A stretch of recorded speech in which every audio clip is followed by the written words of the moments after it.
Alrighty, folks, here we are, of course, at Beachlands Speedway, the Rock FM Beachlands Speedway for the 2021 Custom Signs South Island Super Saloon Championships. Of course, this was postponed from a previous date because of that silly little COVID thing. So this is basically the rerun of this event. So we've got a good field of about 18 Super Saloons here that are fronted up at Beachlands Speedway for this event. Good support classes as well. We've got classic street stocks. You'll see them in behind us. Production saloons are here. We've got modified sprints and some stock cars are right down the other end as well. So what we're going to do is just have a bit of a wander through the pits and catch up with a couple of drivers. Instead of just breaking away, we're going to actually just do a pit walk. And our first one right here, of course, is this man here. It's the 16R from Mark Osborne. And of course, Mark, you're not from Rotorua, mate, but you're certainly registered to that track. Yeah, long travel for me, mate, all the way from Rotorua. But no, we're here to give this title a bit of a nudge. So, yeah. Good stuff. So tell us, obviously there's been a wee bit of debate over the last couple of weeks in relation to this 4-bar system, and you're one of these guys that's running a 4-bar system. Now, I've watched Speedway for a long time, and a lot of guys are sort of taking the mickey out of the 4-bar system, saying it would never work. But, of course, you know, you guys now got it to work, and all of a sudden it's become a bit of an issue. Yeah, it has become a bit of an issue. You know, it's been around for years. It's in all grades, and it didn't work in this grade earlier. A lot of people tried it and went away from it.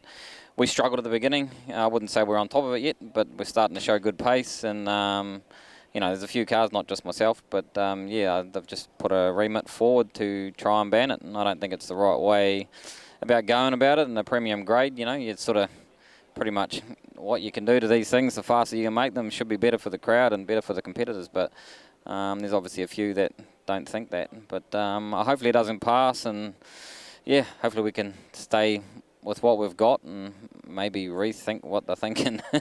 Well, somebody's more looking at changing not so much the 4-bar system, but maybe some rules around that as well. So it's not, a lot of people aren't actually against that. They said that the rule might have been a wee bit rushed, and maybe there's a little bit more thought that needs to go into it. Yeah, you're right. I think the rule was rushed because it's sort of, even they're measuring how they're going to measure the walk, and I don't think that's quite 100%. So I think it has been rushed because it was only just put through, so it's only obviously just come about because I haven't heard about it until probably the last month or so. But yeah, I think they probably need to throw that one in the bin and maybe sit down and have a rethink on what they're thinking about. So I think it's only because there's maybe a 4-bar system that's won the New Zealand title, and it's might have lit up some of the speedway tracks around the country. But of course, the person that's the one NZ, he sacrificed a lot to get it to this point, though, didn't he? Oh yeah, he did. You know, and I think it's good. We're all trying something new. We don't want to be following each other around the track. No one wants to come to Speedway and watches everyone follow each other around the pole line. You know, you got to think outside the square and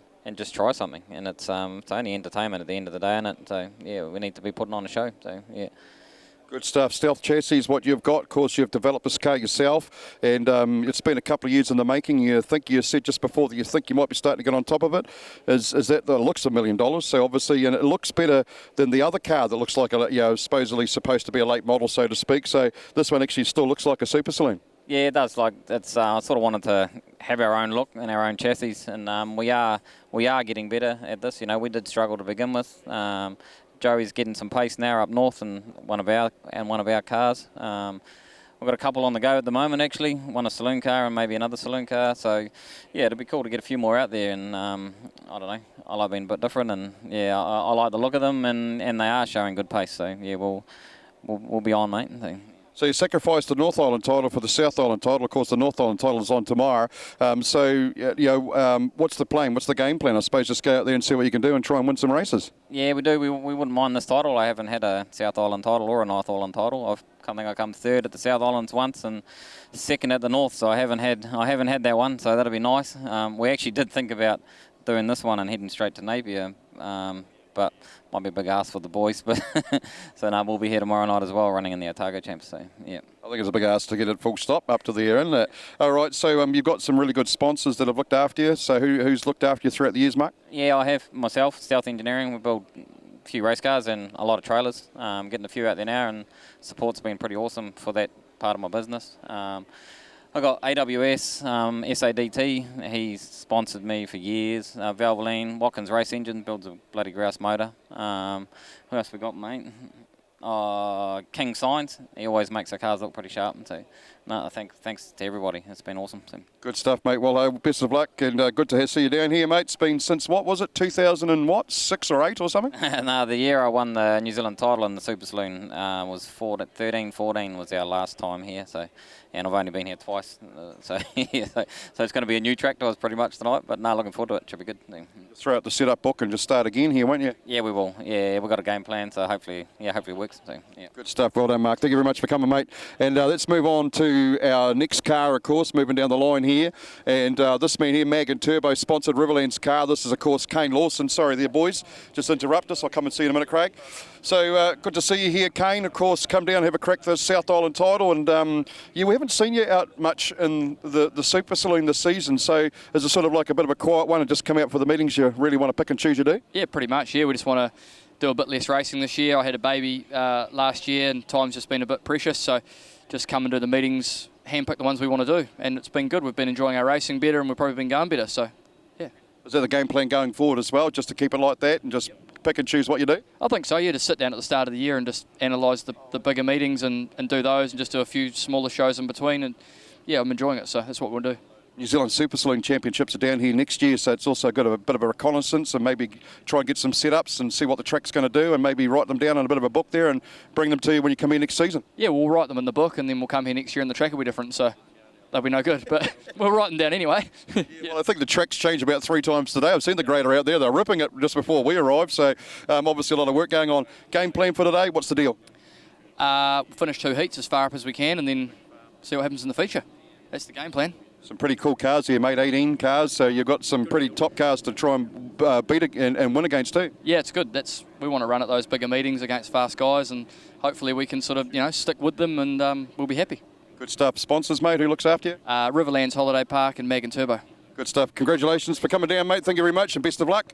Righto, let's have a wee walk down here a wee bit and then it is the world's shortest Super Saloon driver up next. I'll just interrupt here. Sorry, guys. And, of course, this is Richie Taylor. So Richie drives the 58C car, well known.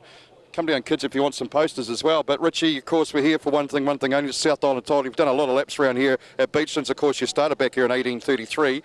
So you'll be sort of looking forward to coming down here and trying to get some good results. Yeah, it's we're just lucky that you're not slinging any shit round, Jace. That's the main thing, yeah. But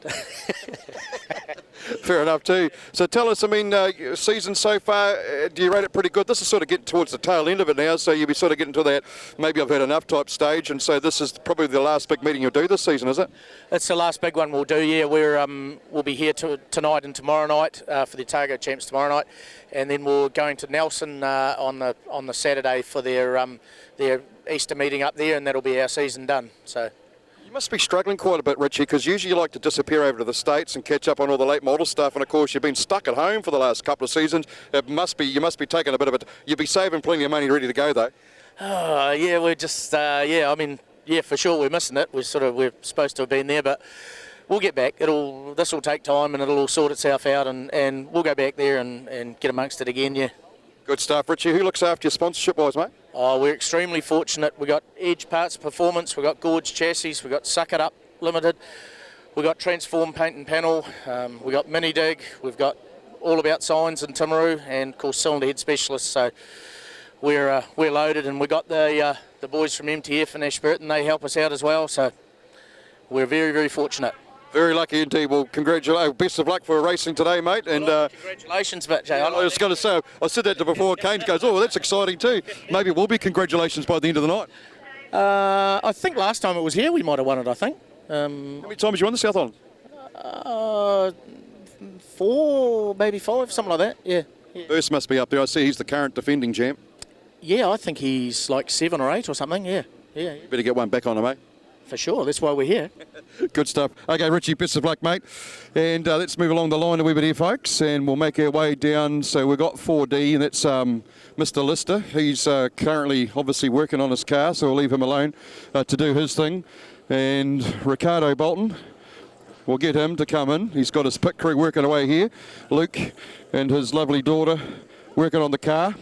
Of course, the Gypsy Royal stud, 861 of Ricky Bolton. Of course, he's their lovely president from Speedway New Zealand. Ricky, this is it, mate. At your home track, South Islands, you got to be pretty sort of keen to maybe get some good results here. Yeah, pretty classy field though, isn't it? Not many chinks in the armour when you can assemble sort of 19 top cars like this. I reckon there's probably 16 cars here can win it tonight. It's just going to be a bit of luck. And obviously with the two heats, two groups with only 9 and 10 in it, she'll be fast. Well, I suppose of those 16 cars, do you put yourself as one of those ones that could potentially take it out? Ask me at the end of the night. But that's the plan, to try and be in that. We're going pretty good. We had a shocker in Cromwell last weekend. Just when it's your night, it's your night. When it's not, and it wasn't. But apart from that, we've been finishing the top 3 most places we've been going. So car's going really good. I actually haven't spun many. I think we've done one meeting here all season because of COVID and rainouts and Saloons at Super's been away racing elsewhere. So, yeah, it's a bit of a newbie for me. And Shane Marker's redone the track, so we have no idea what we're in for. Pro X2 is the chassis on this thing. You got it a couple of seasons ago. It's like you said, you're starting to fit it like a glove. Are you still learning the car? You're still finding out stuff about it? Being an ex-Superstock driver, you must be sort of getting the hang of the Super Saloon now. Yeah, we are. Yeah, you're right. We're still learning with it. We threw a setup at it in Cromwell last week we'd never done before. Blazed right up against the wall and absolutely loved it, and was shocked when we came in and said, we'll stick that in the book because that was really good. So, yeah, we're always learning. And we've got some other Pro X's here today. We'll be bouncing ideas. I'll see how we go. Well, that's probably it. You're going to need to gang up against these 4-bar systems and stuff like that. Bit of an inside scoop, Mr. Bolton. 4 bars. What's going to happen? Are they still going to be able to stay, or are you going to put some rules around them? What's the feel? I mean, I know it's down to the competitors, but you must get some sort of feel about what's going on by now. I think the competitors just want it to be an even playing field, and whatever that looks like. I mean, we're obviously at the infancy stage with the rules. All the drivers will get their chance to have a comment and a consultation around how they see that happen, whether they get banned or whether they bring in a measurement system or whether they limit it in some other way.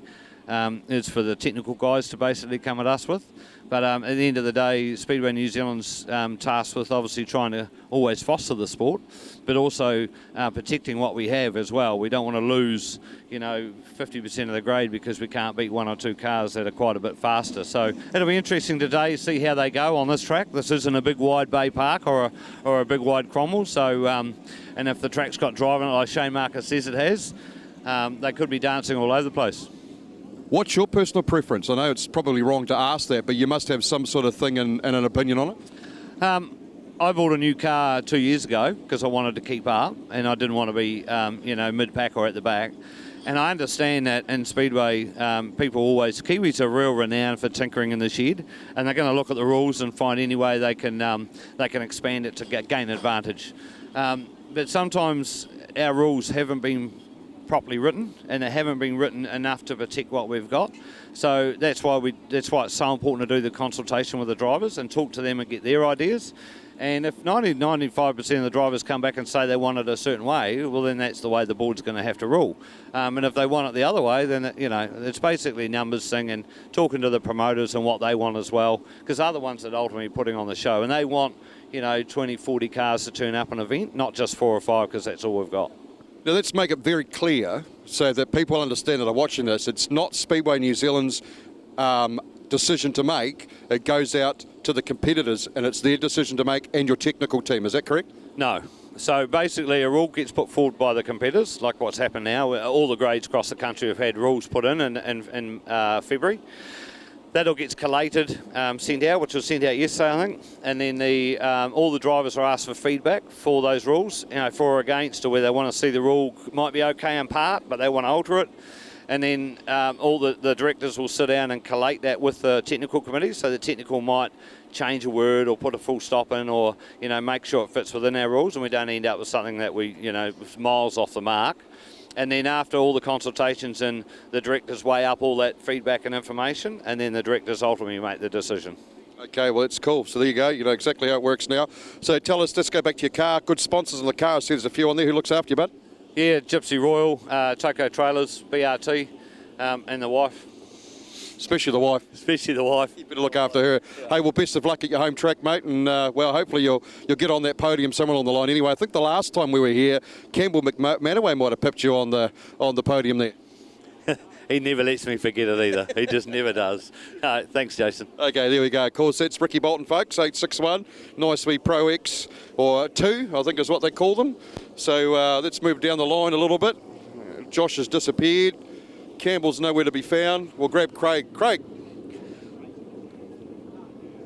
We'll come down to his car down here. Of course, this is Craig Cardwell, and he's travelled a long way, come all the way from Auckland to be a part of this event. And let's have a talk about this car. So tell everybody, what's the car you're running here? Is it a Pro X you're running? Pro X2, yeah. All right, so it's pretty similar to Ricky Bolton's down there? Yeah, that and Josh's car, they're all the same, yeah. Good stuff. So you've got the 3NZ on the side of the door, so obviously your Pro X goes better than theirs. Wow, hey, sometimes it does. We struggled last weekend, but we found a couple of things that were wrong, so hopefully better tonight. Why are you here? I mean, there's a North Island titles on tomorrow, so in Napier, so why are you here in Dunedin contesting the South Island title? Well, we aim to do ANZ's Memorial every year. You know, Darryl was a good friend of ours, so, and then it's happened to be within the same week, so we just said, well, we'll come down and do 4 race meets and one. So, and Dunedin's obviously been a good track to Dad, and I've never raced here, I always wanted to race here, so it just worked out, so here we are. Apparently it's drivey out there. Old Shane Marcus set up the track, and she's supposed to be pretty drivey sort. You got a drivey set up for the car? Yeah, we've just got our base set up we start with, and then just tighten up as it goes, so it'll just be another dirt track. Turn left. Tell us about your New Zealand Championship win, your third place at Waikaraka Park, and of course you've been trying for a bloody long time to get this small number on the side of the door. What did it actually mean to you to get this on the door? Well, it's nice. To get a number now is hard, 1, 2 or 3. You know, the competition out there is so good, and there's 10, 15 guys out there that deserve a number, can get one any one time. So to get there, we've obviously got a good car now, and we've just gelled with it. I mean, with racing, you need to have everything go your way, as a lot of racers will agree with. You know, even behind the scenes in your private life and work and stuff, if everything's going good, your mindset's there, the car's good, you'll get the job done, really. Get the head space in the right space as well. Yeah, you know, like we all have our life stresses and work and blah, blah, blah. So, I mean, it was our night to place, and the car was good, and we got it done. I suppose we'll see you here a couple of times over the next season or so, of course, with the New Zealand champs down here. Is that a place you want to sort of get familiar with and try and see if you can maybe get a couple of more extra digits ahead? Yeah, hey, that'd be nice. As I said, it's very tough out there. There's some fast boys, so we'll just do our best, and yeah, we'll give it a good run tonight and write some notes, and hopefully you can bring that back next year for the same thing.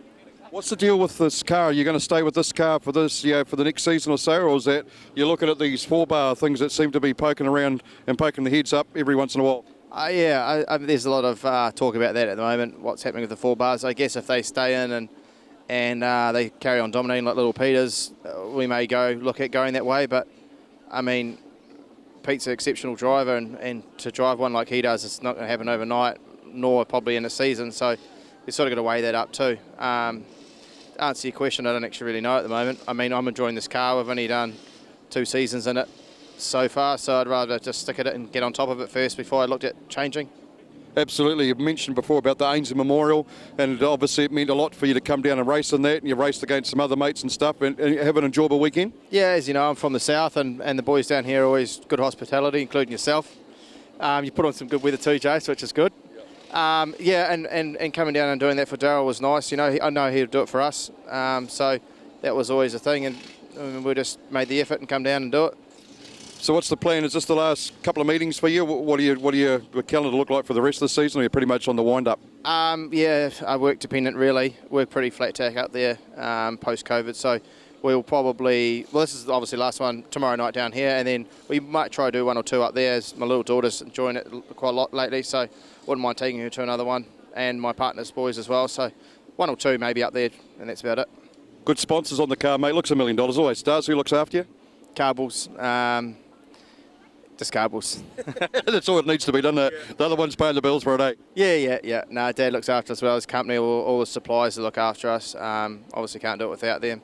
A lot of development gone into some parts that we run on the car, so we'll just keep pushing. And well, thanks very much for coming down, brother, and best of luck tonight, and hopefully we might see you on the podium at the end of the night, eh? Love that. Thank you. Cheers, guys. Righto, so we look around here, so we've got Greg Johnson in the 77. He's ready to do business as well.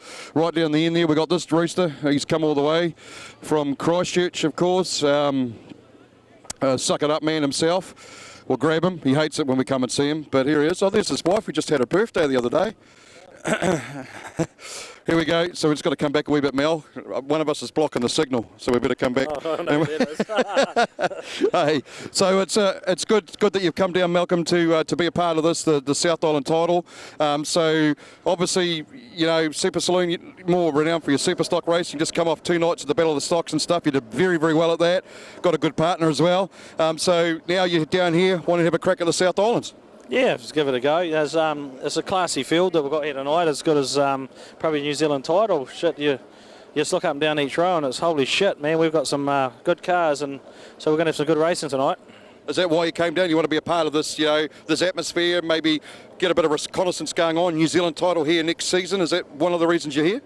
Well, I only just found out about an hour ago the New Zealand title's here, but so that's good. You know, have a skid round here. I haven't been here since 2008 for the Super Stock, so it's been a while I've been around this track, and I'm sure the walls are in the same place. So, yeah, we'll bounce off those and keep going. We'll be fine.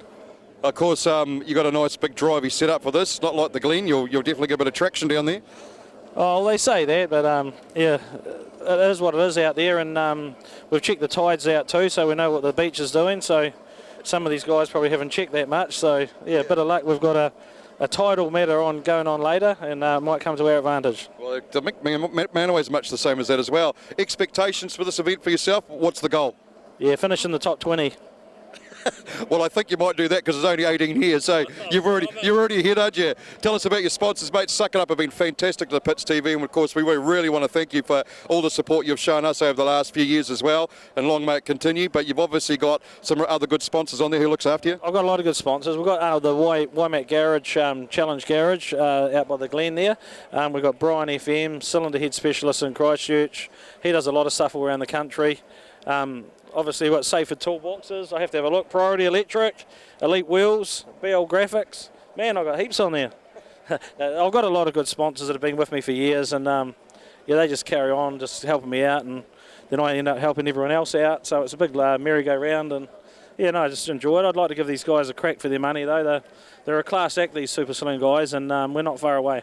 Well, you're not far away, of course. We'll see you develop, and of course, this is a gorge chassis. I think it's the last one that's been built, you know, in a Super Saloon ranks anyway. And so, you know, it's a little bit different and stuff like that. And you get a bit of strop from people about the way the car looks. Yeah, well, that's why Murray did it. Murray's a bit like that. If there's something he can upset them on, he does it. So he done that. It's a very similar car to Richie's, other than Richie's changed the rear of his last year. We're not keen to change the rear of mine. We're starting to get mine going pretty good. So. Yeah, it's definitely a different looking thing, and it is the last Murray Gorge Super Saloon. If he builds another one, we'll be having a wee talk. You want to be the last, eh? Hey, well, thank you very much for coming down to Beachlands Speedway, mate. Best of luck in this South Island title, and thanks for everything you do for Speedway too, Mel. Cheers, Jace. Thanks. Right, that's Malcolm Nartai, and we've got Paul Simon here as well. And Paul's actually switched leaders and allegiances here. We better catch up with him while we've got a chance to. So, excuse me, guys. So, Paul, of course, well, this really is your home track. You've got a T on the side of the car, but that really just reflects the fact that you race out of another club. So so tell us about, you know, you're coming to grips with this car. We've seen some good results with you. You must be happy with the way you're going. Yeah, we're really happy with the way the car's going. New engine, a lot more horsepower so from the old one. So, yeah, now it's just Shane's trying to sell me a new chassis. So this is a Hypermech? Is it an older Hypermech? Yeah, it's a Generation 2 Hypermech, one of Ray Stewart's number 13, so she's an older car. So, yeah, if I can talk the wife around it, we might be in for a new one next year. It's obviously the passion now has moved to Super Saloons. Are you enjoying the class? Is it? Yeah, you probably don't have to work on it as much as what you did the old street stock days, eh? Oh, don't say there's not as much work. There's just more work and fine-tuning them, and that's just a big learning curve for us now. So we've been, 3 years into it, aren't we? So we're slowly getting better at it. Well, you're not getting worse, so that's got to be a bonus, eh, Paul? Yeah, no, we had a good run in Cromwell last week, so just got to get used to those 30 lappers. It's a bit draining at times. You might need a bit more like me, bro. I think we should go to the gym together.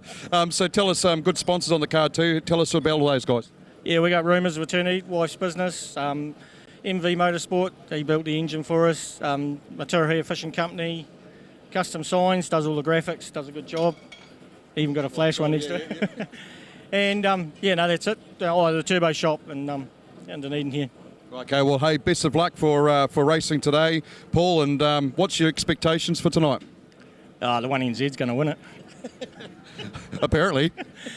Nothing can beat that thing. He went past me last week while I was standing still. I think he was on the same straight as the second place car at one stage. Yeah, they reckon a few more laps he would have had him, but hey, it's progress in the sport, and we've been there back in the day with street stock, so I take my hat off to him. He's doing a good job. He's done a lot of laps, though, where he didn't do so well, didn't he? Yeah, he did spend a couple of years at the bottom, so he's going to do all right. Good stuff. Well, hopefully Hypermac can build a car just like it, eh? I don't want as flash as that. I can't. I'm having trouble getting the head around this one at times, but we're looking at just a basic new model. Good stuff. Well, best of luck for tonight, Paul, and hopefully you bring something home for yourself anyway. Just a good time. That's all we're here for. Malcolm Nardai said he wants to be in the top 20, so I think he might have achieved that already. I'd be happy to be in top 10, but we've just got to finish the 3 heats, isn't it? Good stuff, mate. Best of luck. Righto, that's Paul Simon, of course. He's got the fishing and the rumours of eternity on the side of his machine, and I think Mike Verdona's going to hate me because everywhere he goes I interrupt him. So let's have a look at this man. Of course, this is the naming rights sponsor for this event. This is Terry Soper. He's got, of course, Custom Signs, who are the naming rights sponsor for this event. First and foremost, thanks very much, Terry, for sponsoring the event. It's always good. It's obviously good exposure for you as well to be a part of this. And, obviously the old Super Saloon and the passion for racing still hard there and good to go. Yeah, mate. Yeah, no, we're pretty much sorted. We haven't done much time on this track this year. I think we've done one meeting, but hey, we'll try and get through the heat races, past a couple of cars hopefully, but it's pretty hard, Good field of cars. It's not one slow one in the whole competition, so it's going to be hard work, and then get a good setup for the feature really.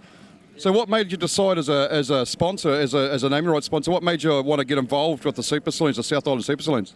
Probably because we're in it a bit ourselves, and they're all a bunch of good guys and that sort of thing. So, and good club and stuff. So we thought it would help them out a bit, and do a bit of sponsorship. So let's talk about your business, of course, the sponsoring business. So what do you do here in Dunedin? I know it's obviously sign riders, but you're obviously just a wee bit bigger than Small Fry. You've got some good things going on. We do a lot of, we've got like the bus contract in town where we wrap all the backs of the buses. It's probably about 50 buses we look after there, and a lot of building signage we do, like shops and vehicles. A lot of vehicles wraps, instead of painting a car now, they just wrap the whole thing, especially leased vehicles and that sort of thing.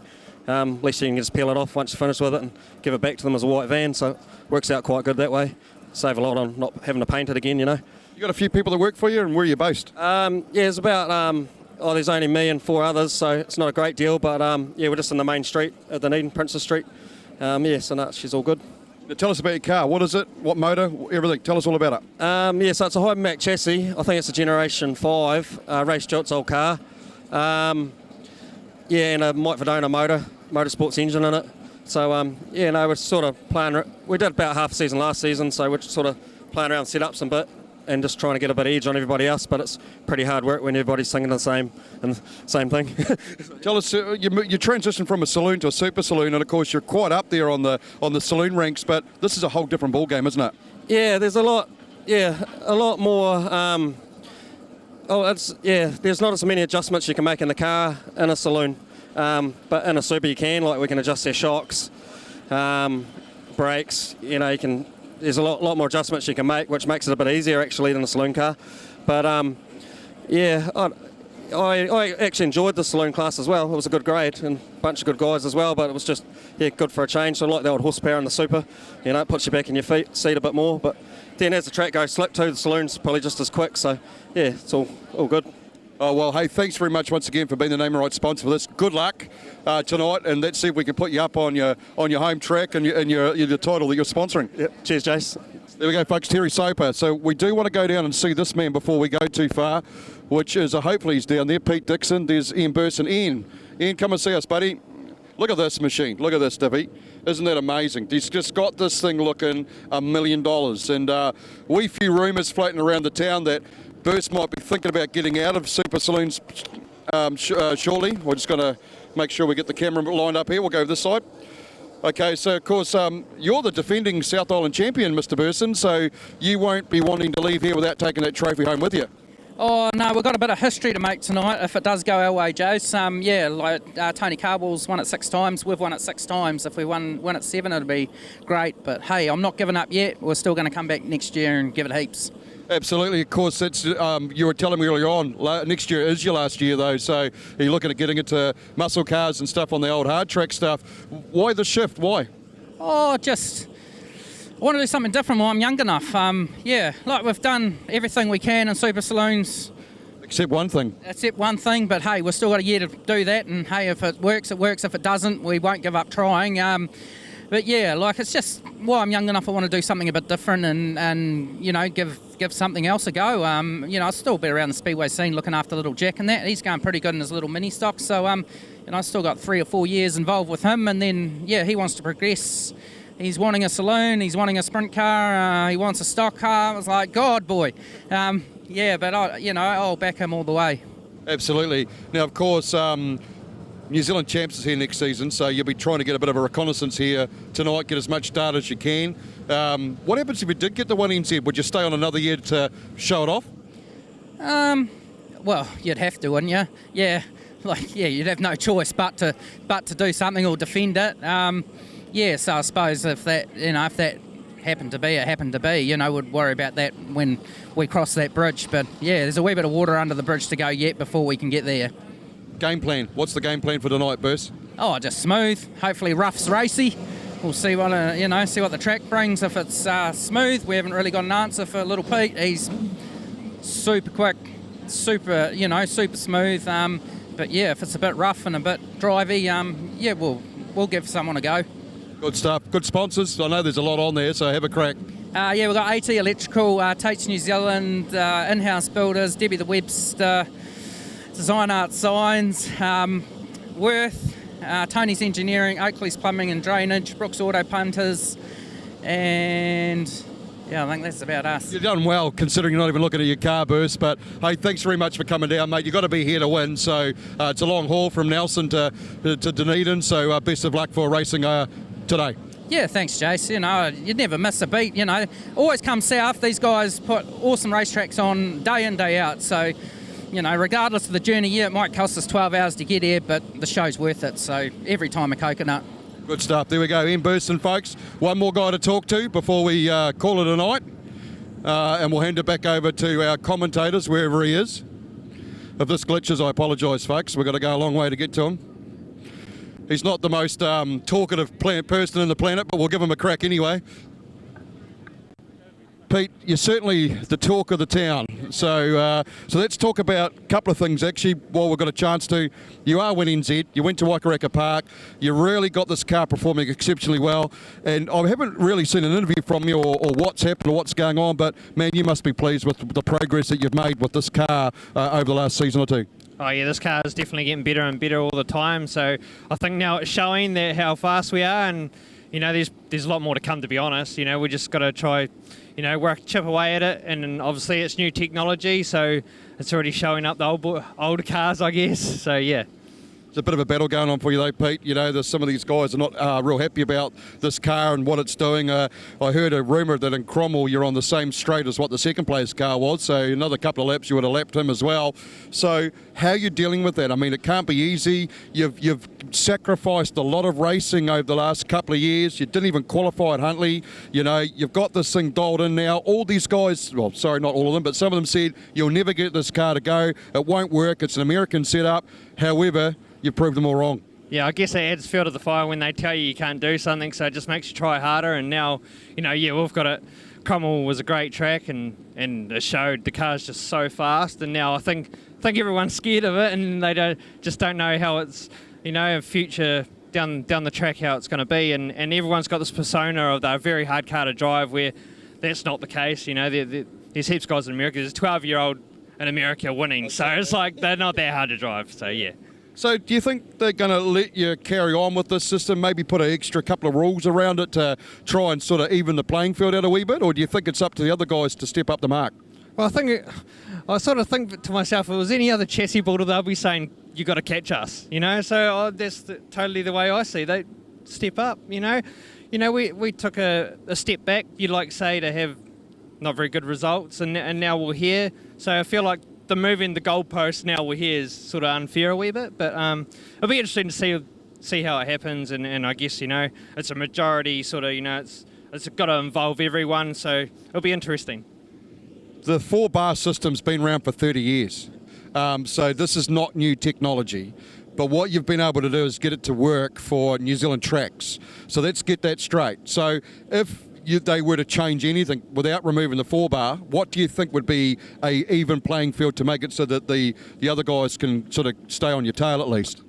That's hard, but I don't want to give away anything. But I guess maybe to even it out a wee bit, maybe get rid of my small right rear, make it a saloon right rear. But, then again, no one knows how their cars would go on a small right rear. It might go better. So that's probably you don't want to take 4-bar away, That's the latest technology out there, and I'm racing against, say, old torsion bar stuff. That's why you're seeing the speed difference, because they're old and this is new stuff. And it's always going to happen. It's just a progression thing. So I think maybe a right rear, maybe, but in saying that, I don't know if it's going to make the car faster. So, yeah, that's what you got to watch out, that we don't make rules and then we get around it by making it faster than what it actually was. And that's where it comes down to, isn't it? Because at the end of the day, in my opinion, and this is only my opinion, I could be wrong, but a super saloon means exactly that. You're still restricted. It's nowhere like a late model, apart from the arse end. You can't change the position of the engine. That's always got to be in the same place. So really, at the end of the day, all you've done is mucked around with the setup and got it going well, haven't you? Yeah. The only thing compared to the late model look is what everyone makes out it's a late model. Body has nothing to do with it. It's got a rear suspension of a late model, but everything else is super saloon. Like, we've got steel wheels, they've got aluminium wheels, so they've got aluminium motors, we've got steel motors, they've got offset motors, so there's heaps of things that come into it. And it's an ugly looking car sitting there though, mate. I mean, no offence, but hell, if it's doing the job, it doesn't matter what it looks like, eh? It's not a saloon. It doesn't have to look like any particular brand of car, but rumour has it you don't even have a big dollar engine in there. Nah, it's not. Some of these guys here got some good horsepower here. We're probably middle of the scale in horsepower-wise. And we always say, like, you look at Chris Cowling, one of the best slick track drivers in the country, when it's slick, you don't need horsepower. Yeah. And is that the difference? Potentially in what they're saying here tonight, we're going to get a drivey track. Will this perform on a drivey track as good as what it does on a slick track? Yeah, I think everyone's got also the persona of not going to go very good on a drivey track, where Auckland was so drivey and we still went fast. So, I think this will be a lot closer racing here tonight. I think the track suits probably, maybe it's not as good as Cromwell, like, suiting this car. So I'll say it'll be pretty good racing and, yeah, it'll be good to watch. Bay Park, Cromwell, big tracks. Is that why it goes so well on them? Yeah, that's the easier track to drive at, I guess. Cromwell, big, open, flowing track, banking, and the faster the track's going to be, the faster this is going to be. Bay Park's actually been very competitive this year. We've only won one feature there this year. It's been thrown around in many guys, so I think, yeah, it didn't go as good on Bay Park as what I thought it would go. Oh, well, I'm sure you'll figure that out pretty quickly. We better let you get ready to go because these guys are going to go out for Grand Parade and stuff very shortly, but you got some good sponsors on that. Now, the one question I did have, what is the chassis? Is it a Pro X? Is it something you've created? What is it? Well, it's actually our cut-up Pro X from last year. So the centre section of the car's Pro X, and then it's got a new front and rear on it, and then we've just come up with CB1, so trying to make it stick, sort of rolls off the tongue a wee bit. So we'll see what happens, and hopefully these cars stay around, and then we can actually put our foot on the ground and get the chassis off, sell it to people and stuff. Yeah. The other thing that's probably good to note as well while I've got you here is that you're not exactly a slack driver. Let's be honest. Everything you've ever stepped into, you've always got a national rank number. You're very, very good at modified sprints and started dominating in that when I first started taking notice of you. You got into a saloon, you got into a 2NZ situation, you got into super saloons, you're a 1NZ pretty much in your first year or year after that anyway, and now you're 1NZ again. So it's not just the car that's good, it's the driver as well. And I suppose a lot of people don't really appreciate that either, do they? Nah, they all look at the car, it's like when you sell a 1NZ car. Everyone wants that car because it's a fast car. You got to be able to drive too, and I think, learning this car, and I think my slick racing has definitely improved, and then, you definitely, like I say, you go off Chris, that's who you look at and you go, yeah, okay, so he's doing something right. So, and that's all I've done, and I've just tried to hone my skills, and I always feel like when I go out there and race, I can always do something better, and I come back next week and try again. Good stuff. Tell us about your sponsors, a heap of them. Better get you going pretty quickly, so read them off.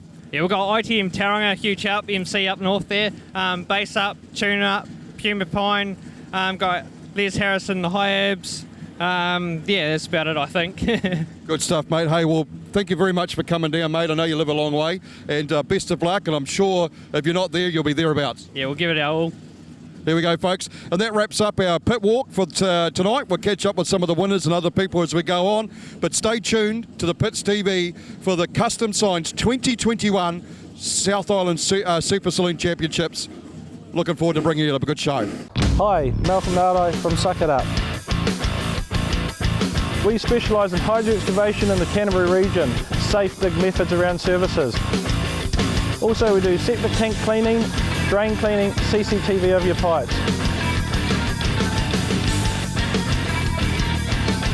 If you want an excellent service, please check us out on Facebook. Suck It Up Limited, 740 Marston Road, Christchurch. Call them 24 hours a day on 027 588 8809. Build it, make it, fix it, shift it, tow it, stow it, dig it, lift it, mow it, trim it, grind it, chip it. We hire it. Mix it, pour it, smooth it, finish it, saw it, clean it, nail it, polish it. 0800 24/7 rent. We hire it. 0800 24/7 rent. We hire it.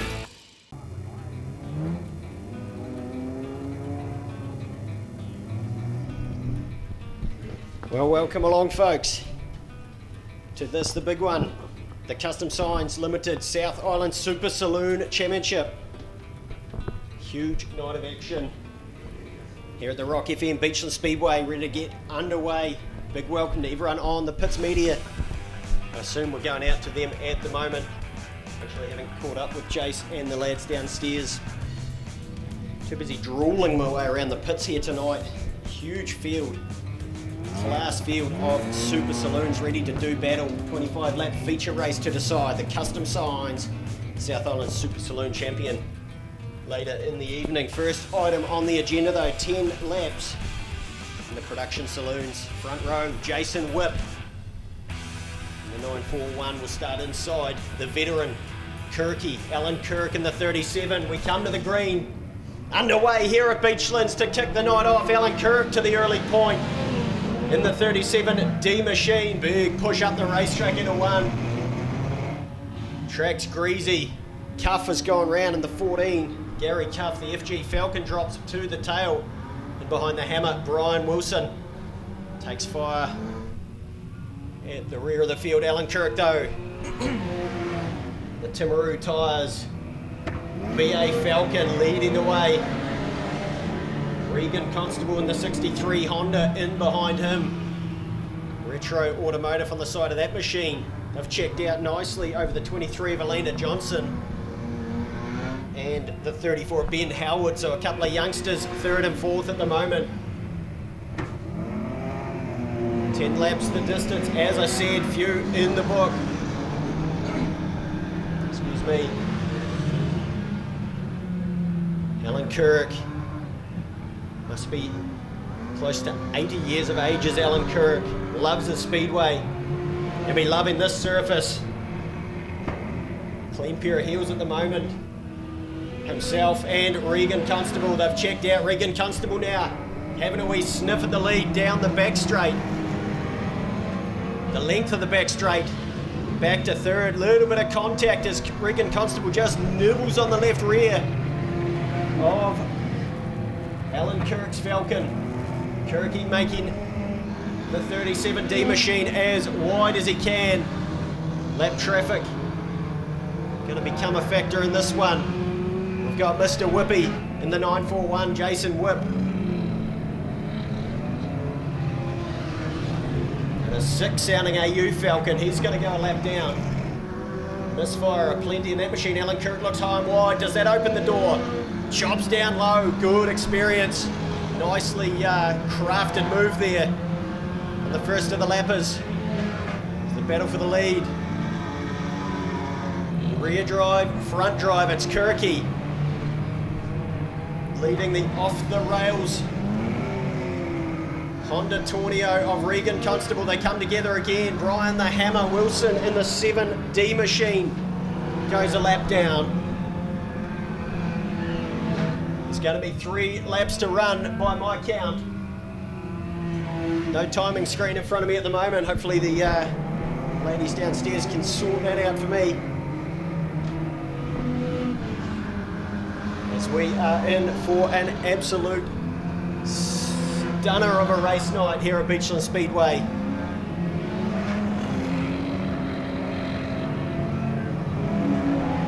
Two to run, Alan Kirk now. On Alicia Gillies, we're too wide for the lead though. Lap traffic playing apart. Alan Kirk now, as they race to the white, leads from Regan Constable. Good battle for third place. It's down the back straight, but our eyes are on the front. Last lap, the white zone. Alan Kirk continues to run that middle of the racetrack. Alicia Gillies racing for that spot, a lap down now. 3 and 4 for the last time. Here we go, folks, too wide. Regan Constable, has he timed this to perfection? He has. To the check at Regan Constable, the 63D. Last lap, hero Regan Constable, the 63D machine. Retro Automotive on the side of the Honda. Alan Kirk can't believe it. He thought he had that one in the bag.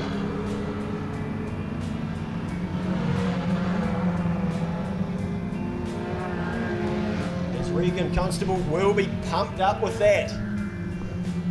Yellows come on. Race done. Pay him off, folks. The 63D machine of Regan Constable. First blood. Heat number 1. Production Saloons. Here at Beachlands Speedway. Hope you're enjoying the action so far. Long way to go. Super Saloons waiting in the wings. I'm going to catch my breath.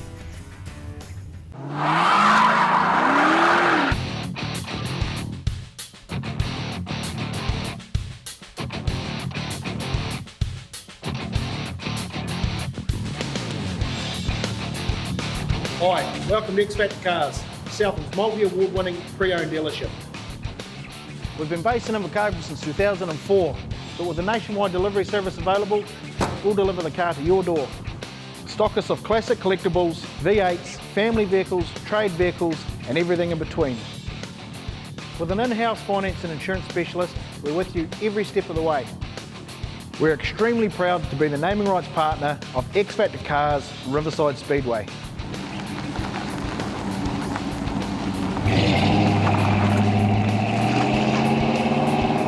Thinking American or Aussie muscle, family vehicle or custom? Think X Factor Cars.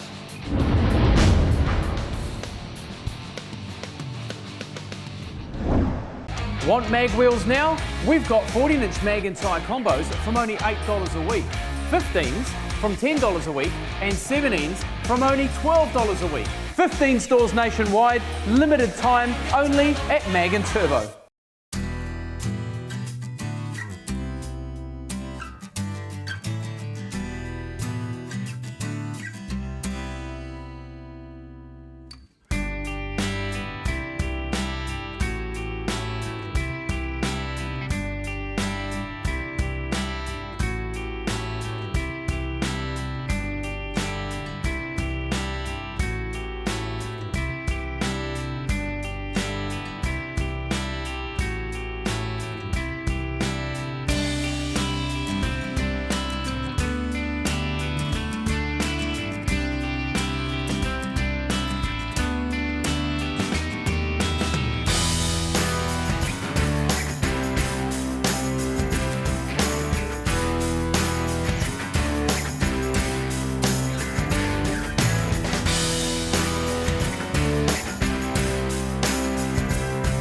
The Custom Signs South Island Super Saloon Championship is underway, and Owen Dixon to the early point. Pete Dixon on the rear bar, but look at Burson round the outside.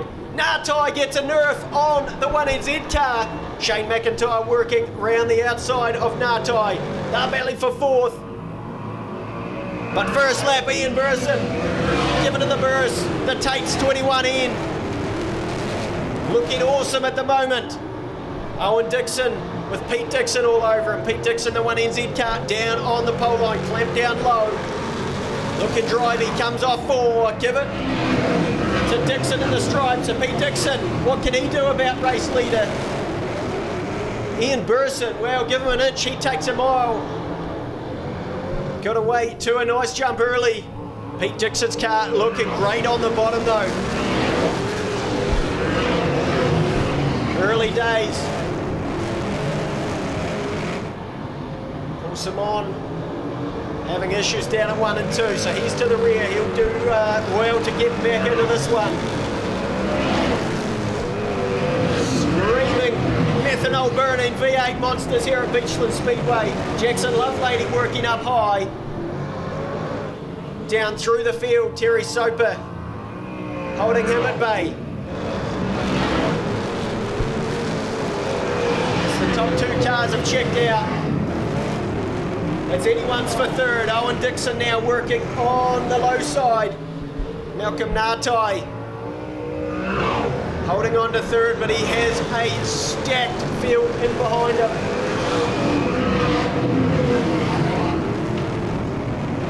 The Hypermac machine of Shane McIntyre working his way forward. Ian Burson looking comfortable though. Half race distance. Things settling out a little bit. So Simon, with those issues at 1 and 2 a little bit earlier, struggling to get back to the field. He needs a yellow, but the class here would suggest we may not see one. Lovelady low side on Terry Soper at 3 and 4. They're too wide still at 1 and 2. Soper working around the outside, the 8D machine. Winds it up. Slaps the fence a little bit, and Ray Stewart will have a sniff. Down for the minors, every point counts. Heat racing here for the South Island Championship. Heavy looking track over at turn number 2 at the moment. Ian Burson though, comfortable. He'll be looking maybe for a yellow. He won't want to get into these lappers with 5 to run. So it's Burson, Pete Dixon, Malcolm Natai now looking a little bit more comfortable in third. From the big O, Owen Dixon running in fourth. McIntyre, Lovelady now working high side on Trevor Elliott. Jackson Lovelady making some spots late in this one with 3 to run.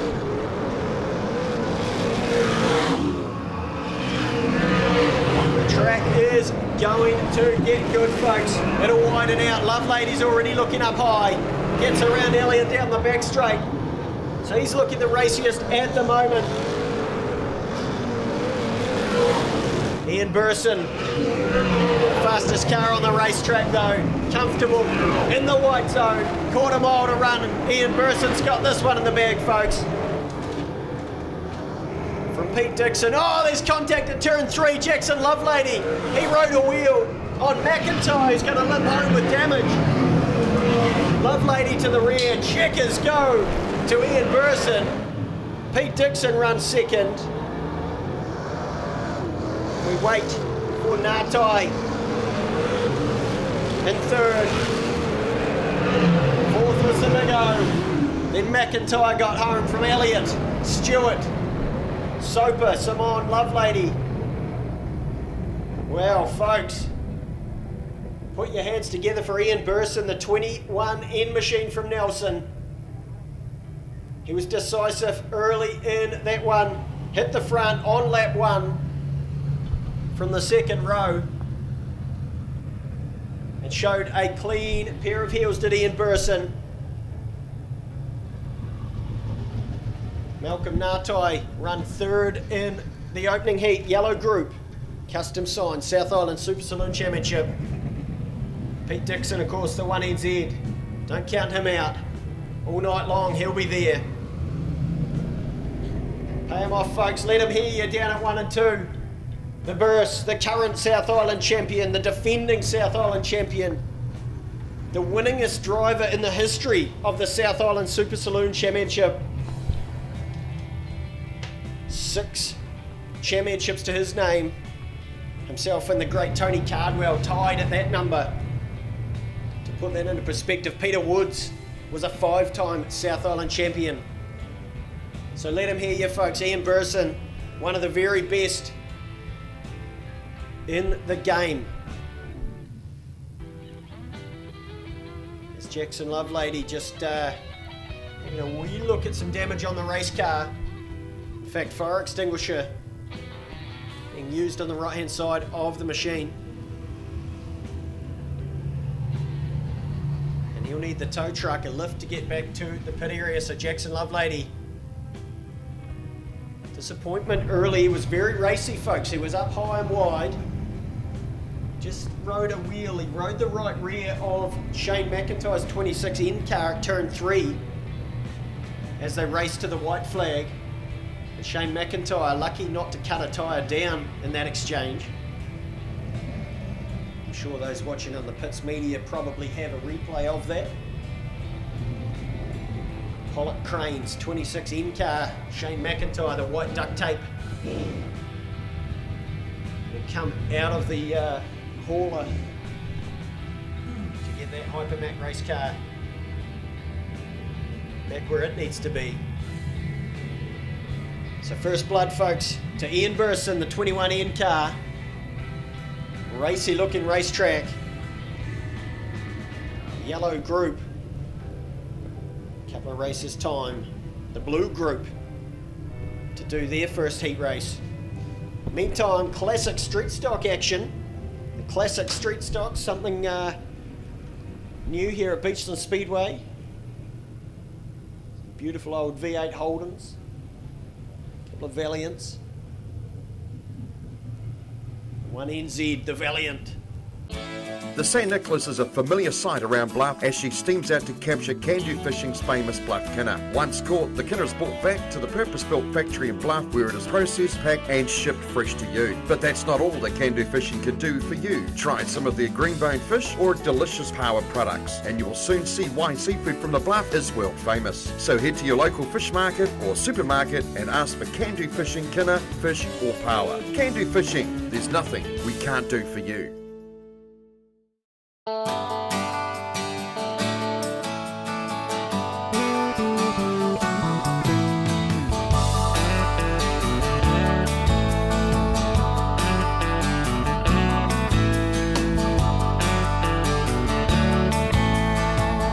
Morning all. How we going? Smoker time. No, I've been, I have a beer, mate. Still working. Raspberry and Coke for me, thank you, Lauren.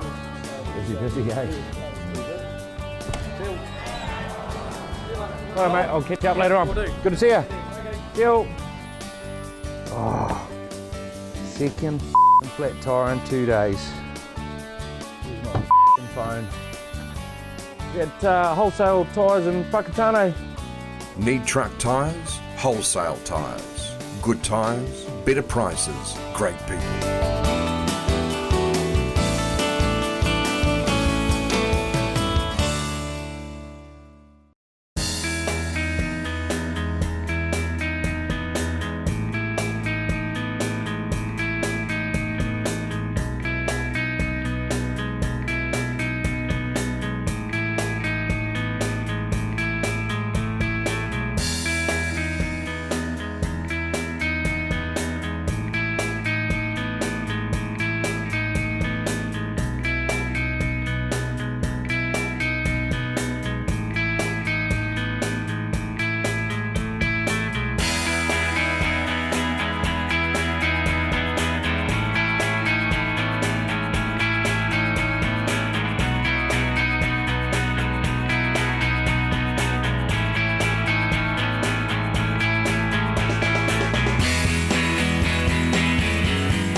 relatively fresh, folks. He not long out of the street stock grade for real.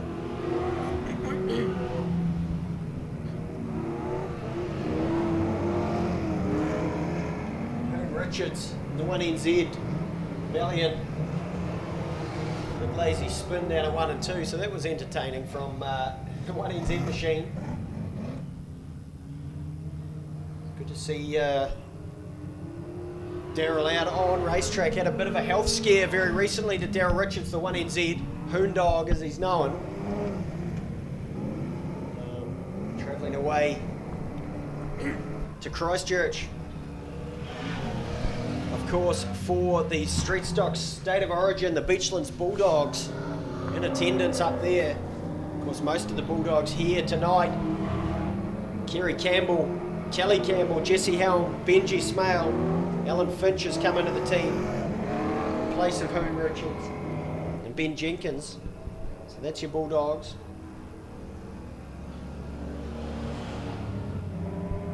A little bit of merchandise available.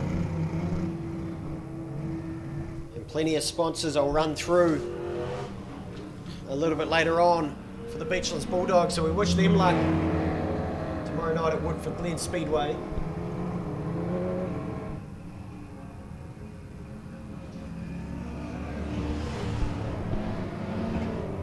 There's the classic street stocks. Good to see some of these old machines out on the racetrack. Russell Stewart's 661 car. Parked up for many years.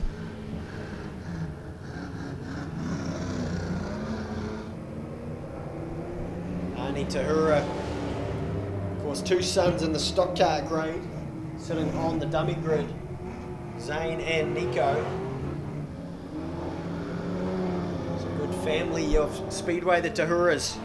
Tahura sharing, of course, Sheer Madness Racing.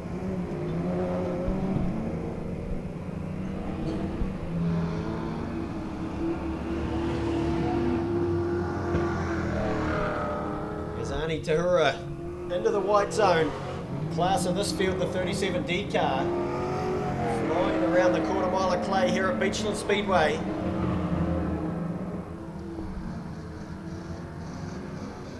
What's a bit of a mixed bag, to be fair. The classic street stock brigade. Checkers for Sheer Madness. Arnie Tahura. V8 Holden singing its way around the high side.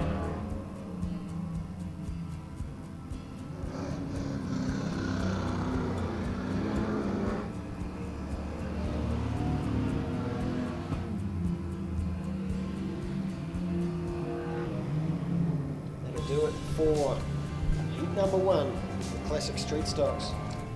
We got there. Arnie Tahura, the class of that one.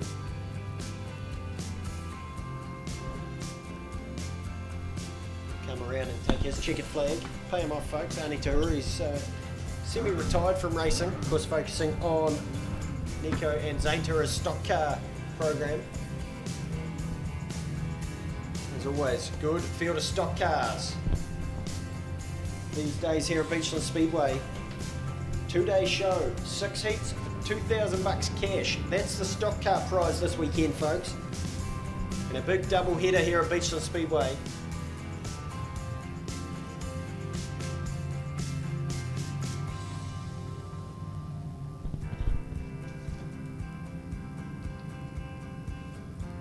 What's been a major resurgence here at the Rock FM Beachlands Speedway in the stock car grade. A few years ago we were struggling to scratch together 3 or 4 stock cars. It's a growing grade, biggest grade in the country based off the entries for the New Zealand title this season. Arnie Tahura completes his victory lap and gets some more water on the bottom side of the racetrack. Stock cars will roll out, and I'll call that action as it happens here at Beachlands Speedway. Big business or small business, we've got mobile solutions to give any size business an edge. Our regionally based account managers can scope your business and deliver to your evolving needs. Take control of your team's business mobiles with individual plans or shared data pools, along with solutions that offer increased control over device and data security and the flexibility to easily manage your team's mobiles and apps. Whatever your business, whatever your size, talk to your Spark customer lead or business hub today.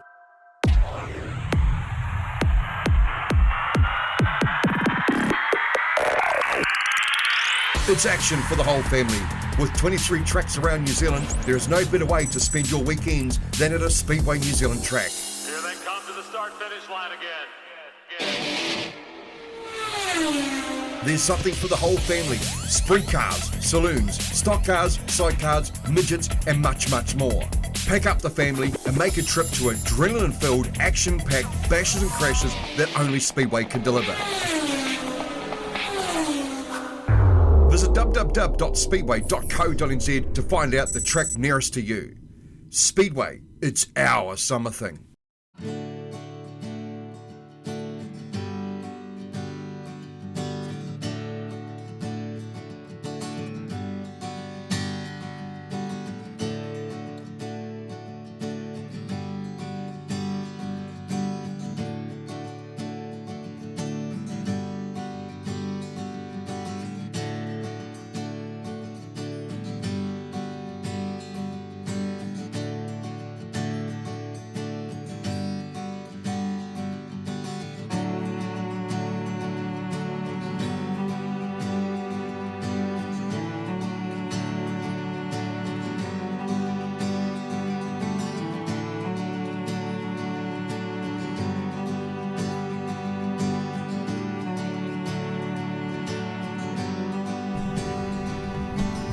Of course, makes his way through the middle of the stock car field, moves everyone forward, bumper to bumper. Front row, Casey McEwen and Solomon Taylor. Heat 1 of a 2-night deal for the stock cars, 6 heats, $2,000 on the line. Who's it going to be? Green and we're racing. Harry Greer was a tardy start, and the 33 car gets away late. 747, Solomon Taylor leads. First time off turn number 2. Jesse Helm a little bit wobbly. Jacob Bolton's gone around the 84 car early. Ben Finlayson. Oh, there's a big push down at turn number 3 and 4. Peter Knight's made a ton of spots. Jamie Bolton. Looking racy in the 851. We go red for the 84 car of Jacob Bolton, who spun. Possibly went terminal over there, exit of turn 2. The car certainly going no further. So that's the reason for the red. No timing screen for me at the moment, so at the moment it's easy to call 33D is your lead car, Harry Greer, but this one may get a little bit messy. So apologies for that in advance. Harry Greer leads Zane Tahura, Jack Honeybone. Peter Knight's made a heap of spots. He started a long way back. Jamie Bolton been told to back up a little bit, the 851 car. In fact, he's back into the infield, folks.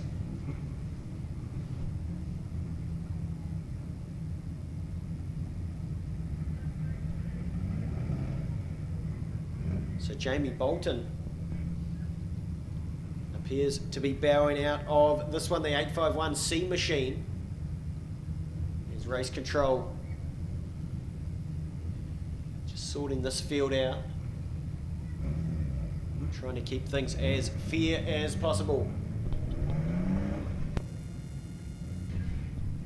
The 98 car to the infield, so Josh Glover is out of this one. Cars dropping like flies early doors. Heat number 1 of a 2-night deal for $2,000. The stock cars here at Beachlands Speedway. Harry Greer gets away. Nico Tahura giving chase. Look at Peter Knight. He's up into 4th place as Peter Knight. The Valiant powered 27D has a swipe.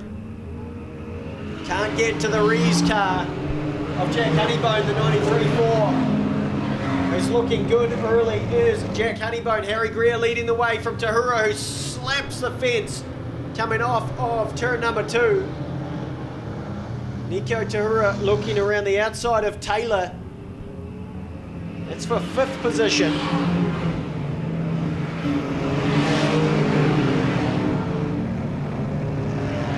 There's Harry Greer. Clear track in front of him. Nico Tahura chasing. Down the middle, Falcon, the 88D machine.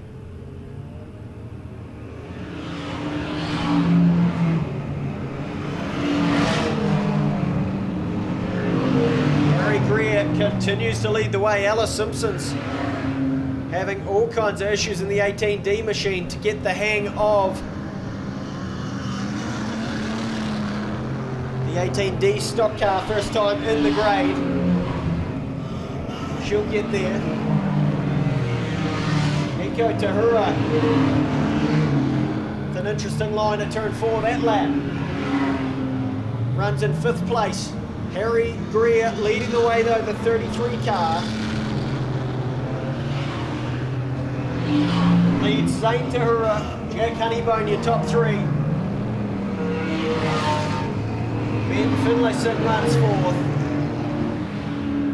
Good speed actually from Harry Greer in that 33 car. He was upside down at the last race meeting.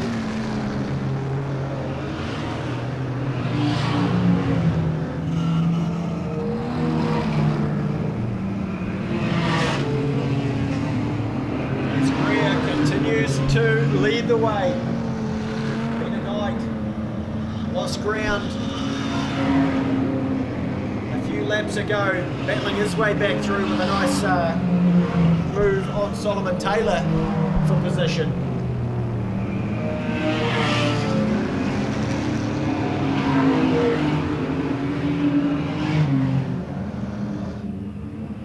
The 21 car of Jesse Helm about to go a lap down. Race leader Harry Greer. Zane Tahura now closing the gap.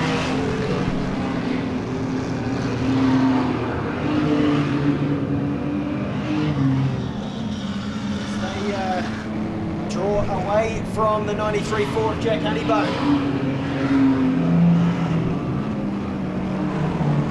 White flag next time by for Harry Greer, who's looked good in this one.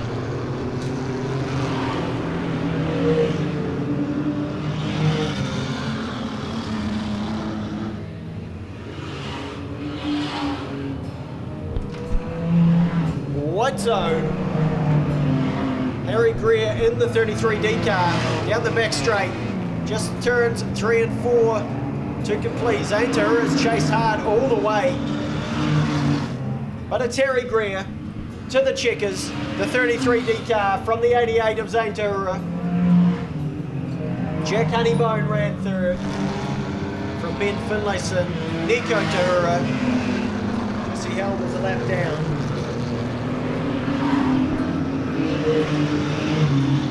Casey McEwen went to the infield earlier in that one. So heat number 1 for the stock cars in the books.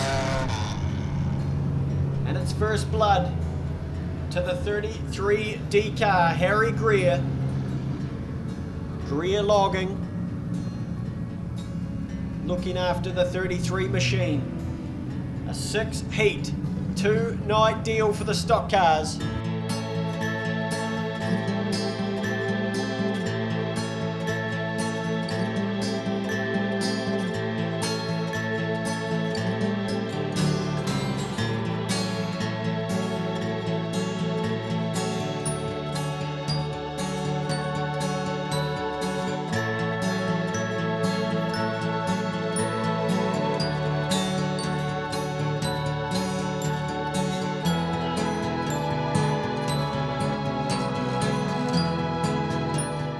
For any powder coating job, no matter the size, Invercargill's powder line can deliver the desired professional finish, specialising in powder coating and thermoplastic coating for any aluminium or steel items. Powder line services are suitable for both domestic and commercial purposes with 2 large ovens on site. Powder line can powder coat anything from mag wheels, car parts, gates, sprint car frames to house flashings, garden seats and aluminium window frames. With 280 colours on site for customers to choose from, we have access to thousands more, which are available by order. Give the friendly office staff a call to book your job in now.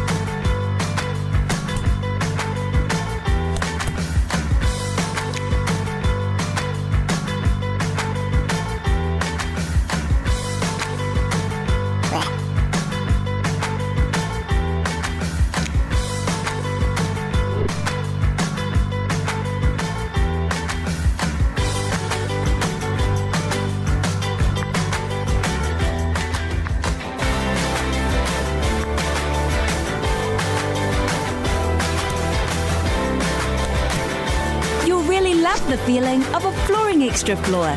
So come and get that feeling today. Ricky Bolton, the 861 machine. Had some issues at Cromwell last weekend. Back on home turf here at Beachlands Speedway, the Pro X2 machine. Cowling Motorsport built car. What about Richie Taylor?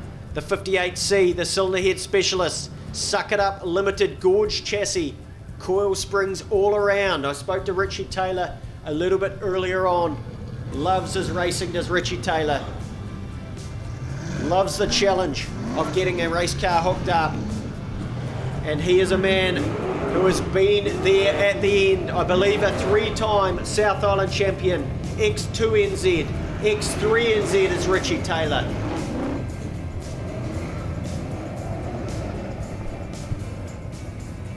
Kane Lawson outside of the front row. The 6C car, Dennis Bolt owned machine. Mag and Turbo looking after the 6C machine. Kane Lawson, a relative youngster in this grade where experience is so important. But Kane Lawson has been around long enough. He's battled at the front for a long time. The 6C machine has always been at the front. Who could forget Dennis Bolt?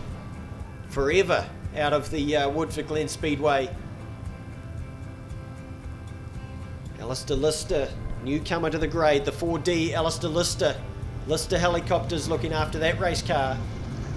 Be interesting to see his progress. And of course, Greg Johnson, the 77T, inside of the second row. He's a hard-nosed racer. Lights will go down this lap, folks. The blue group. First time we've seen these cars on the racetrack tonight. The South Island Super Saloon Championship. Brought to you by Custom Signs Limited. Make some noise in the Custom Signs corporate box down there. The Big Mac on the inside of the front row. Mark Osborne with talent right through this one. Green and we're racing. Here we go, folks. Kane Lawson gets the early jump. Look at the Big Mac though. Throws it in deep. Digs round the bottom. Too wide down the back straight. Mark Osborne on the bottom. Lawson, he's high and wide. Can he wind up that rubber band? The eyes are getting wide up here. This is racing now. Beachlands Speedway's come alive. Richie Taylor to the inside. Battling for second place. Gets the job done, Richie Taylor with a wee nerve. Mark Osborne leading the way. Little bit of a cushion forming through the middle. Look at Craig Cardwell. Nibbling away on Ricky Bolton, who's looking good in the Pro X, running in fourth place. So it's all the 16R machine. Mark Osborne leads down the back straight from Richie Taylor. Lawson Bolton, that's Ricky Bolton. Cardwell, Josh Bolton.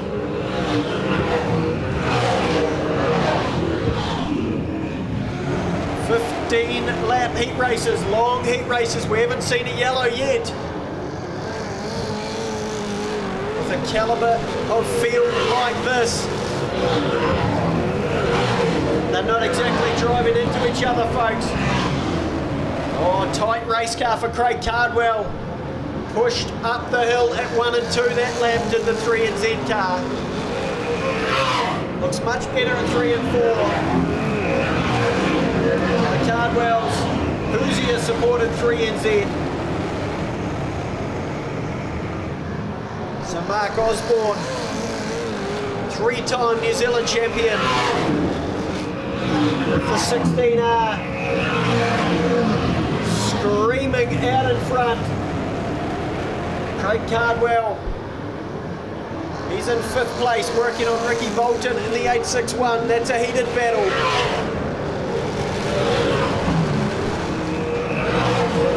Kane Lawson now coming back to Richie Taylor for 2nd place. So Lawson's car getting a little bit better with mileage.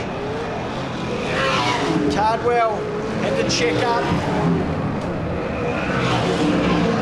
Almost got into the back of Bolton. He's got another Bolton. Josh Bolton now digging around the bottom, in behind him. Then it's your current Otago champion, Campbell McManaway. 5 laps to run. Cardwell again, working hard on the back of Ricky Bolton. That's the angriest battle we've seen tonight so far. Cardwell frustrated. Get out of my way, he's saying. Goes upstairs. Just not the drive up there for Cardwell. He wants that 4th spot.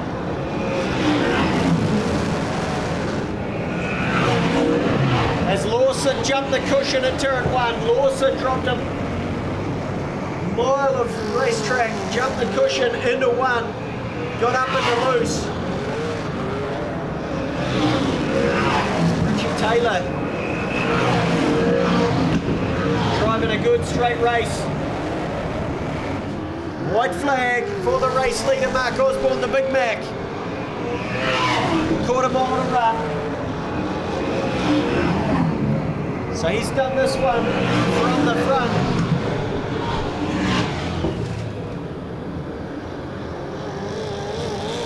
Off of turn 4, heat number 1, the Big Mac, Mark Osborne. From Taylor, Lawson.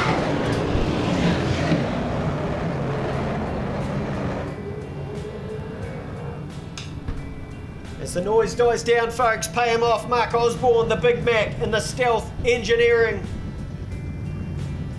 16R machine. Takes first blood for the Blue Group. In the South Island Championship, Richie Taylor ran 2nd in the 58. From Lawson, who had a quicker race car.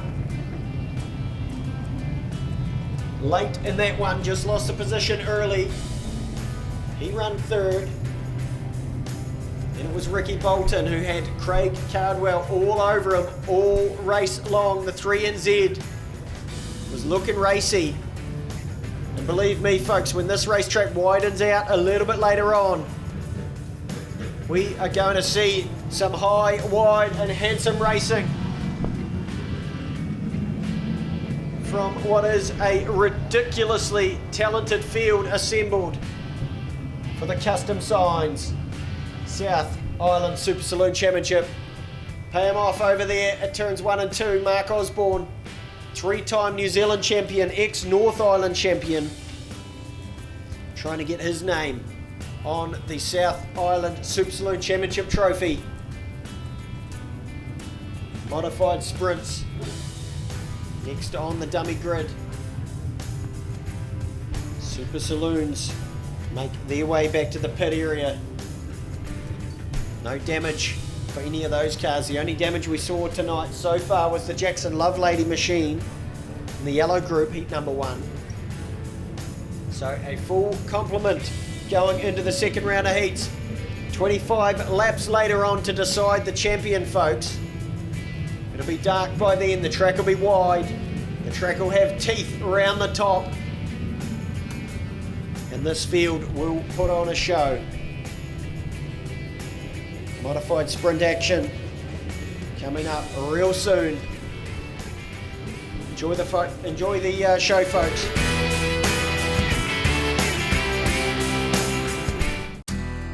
Hi, I'm Brittany Carpenter, driver of 85 GM, based out of Greymouth. I use wholesale tyres, coloured chrome rims on my car. If you're looking for something unique and different on your car, contact Wholesale Tyres to get these coloured rims. Or get a hold of them on Facebook at Wholesale Tyres, or go onto their website, which is www.wholesaletyres.net.nz. See you trackside. Need coloured chrome rims? Wholesale Tyres. Good rims, better prices, great people. Technical Welding Services Hamilton are specialists in the transit concrete mixer industry. From chassis drop-off to a full working concrete mixing, the team will take care of the job from start to finish. Full engineering services and general sheet metal work can also be undertaken. Need a quote? Call 07 847 2031 or visit our website www.techweld.nz.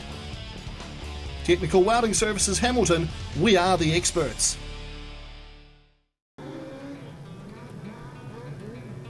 Lost my piece of paper. Here we go. Ewan Stewart in the 42, correction. 6 cars, Vernon Helms.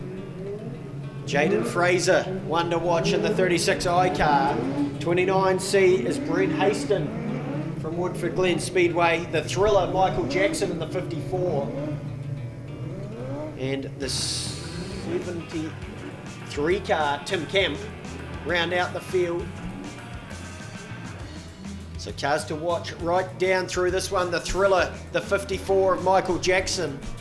From the back, Jaden Fraser midfield, Glenn Johnson. Be hard to beat from the inside of the front row. These cars very, very sensitive to setup, fine adjustments. Extremely sensitive to track conditions.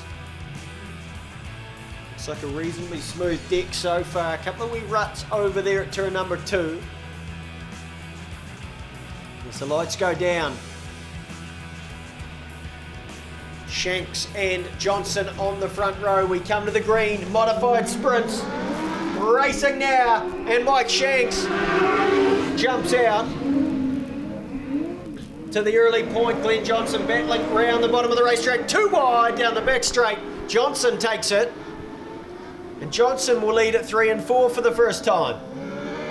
Greasy looking racetrack, the water's just gone into it. Mike Shanks is really struggling to get the 22 car hooked up. Glenn Johnson's overcooked it at turn number 2. So he drops down to 4th place and will rejoin. The Thriller, Michael Jackson, pushes through 3 and 4. He's looking racy. Jaden Fraser in the 36 car starting to wind things up on the back of Vernon Helms. So that's the battle at the moment for second place. Vernon Helms in the 6 car. Jaden Fraser in the 36.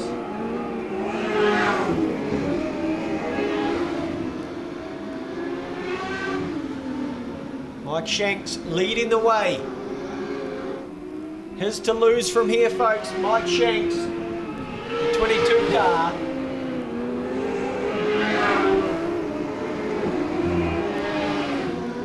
Vernon Helms now looking a little bit more comfortable ahead of Jaden Fraser, who's charging hard. We may be too wide for second very soon. Jaden Fraser working higher on the racetrack. He'll be pulling tear-offs up there as he throws it into turn 3, making a groove that will improve as this one goes along. 4 laps to run. Jaden Fraser now too wide for second place down the back straight. Vernon Helms drops back to 3rd, so Fraser sets sail after the race leader Mike Shanks in the 22. Shanks rounding up a couple of lappers. Stewart and Kemp next to go a lap down. Tim Kemp, the 73 car, an ex-Glenn Johnson race car.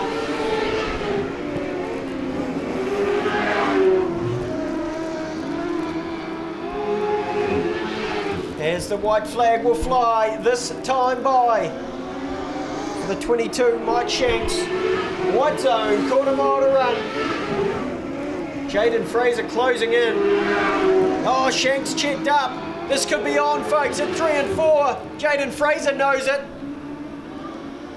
Shanks round the bottom, it's close, but Shanks, 22, takes heat number 1 from Fraser and Hell. Good race. As the yellows come on, the thriller Michael Jackson, final car on the lead lap. So he struggled. Man who's won plenty of races here at Beachlands Speedway in this grade.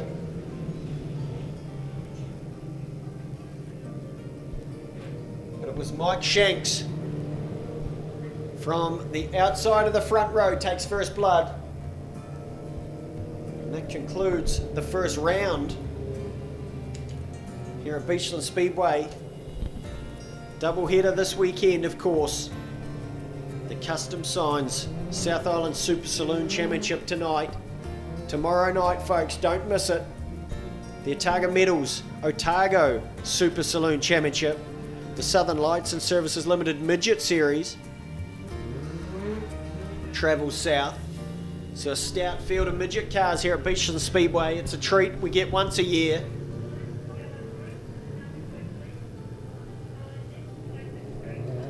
And of course, the stock cars for their 2-night deal.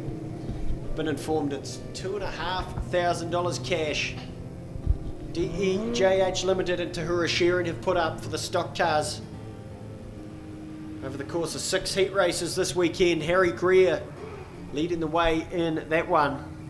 And that'll get rough tomorrow night.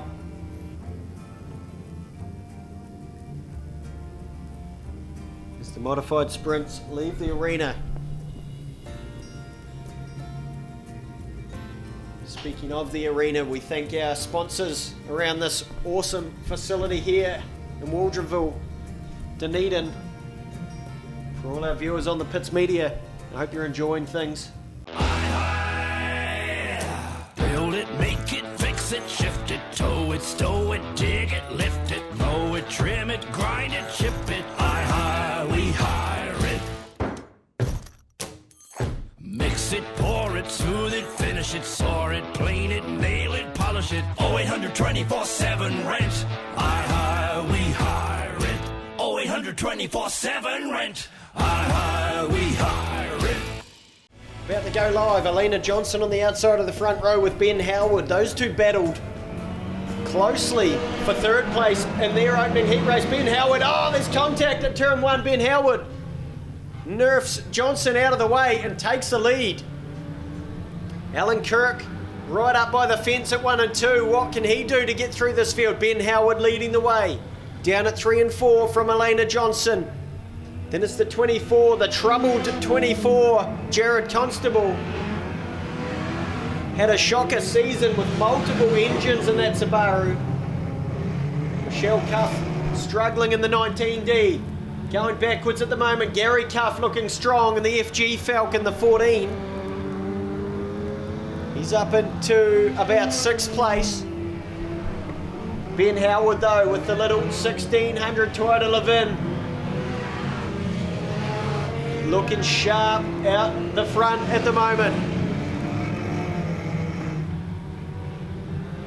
Alina Johnson, the 23D, the Mitsubishi. Really coming into her own in the production saloon category.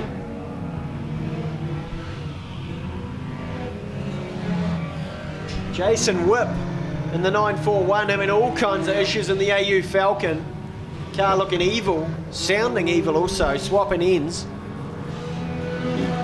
He leads Brian the Hammer Wilson in the 7 car as they battle for the final spot in this field. Ben Howard Closing in on them though. Race leader, the 34D car. Elena Johnson starting to close that gap at the front though.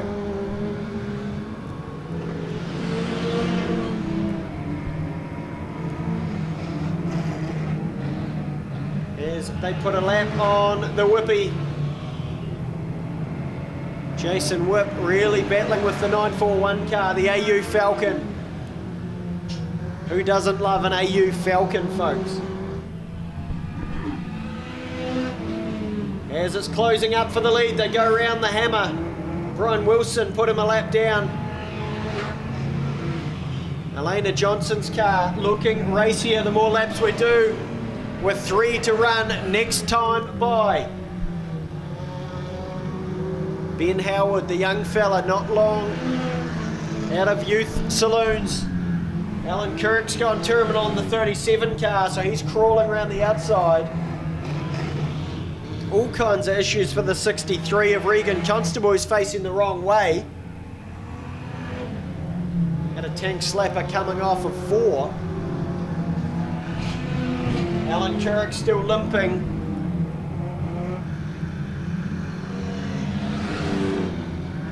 We stay green.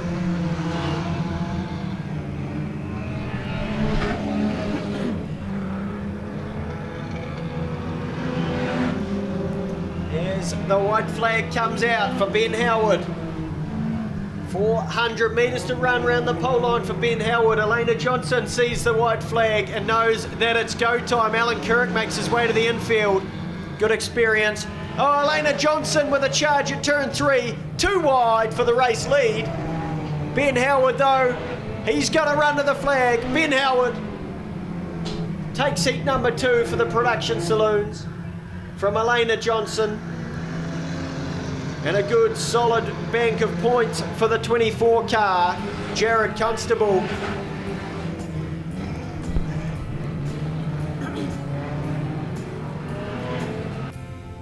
All part of the fun under the bonnet of the 63D machine. So it was Ben Howard, folks. Pay him off. 34D machine of Ben Howard, the wool store, looking after this young man. And I do believe the first flag for Ben Howard in the production saloon grade. So put your hands together. Once again, the youth saloon grade proves to be a training ground for up and coming speedway stars. We've seen it time and time again. Ben Howard, first flag in the adult production saloon grade. Full credit to the 34D machine. And just like that, folks, Super Saloons are waiting in the wings. The yellow group.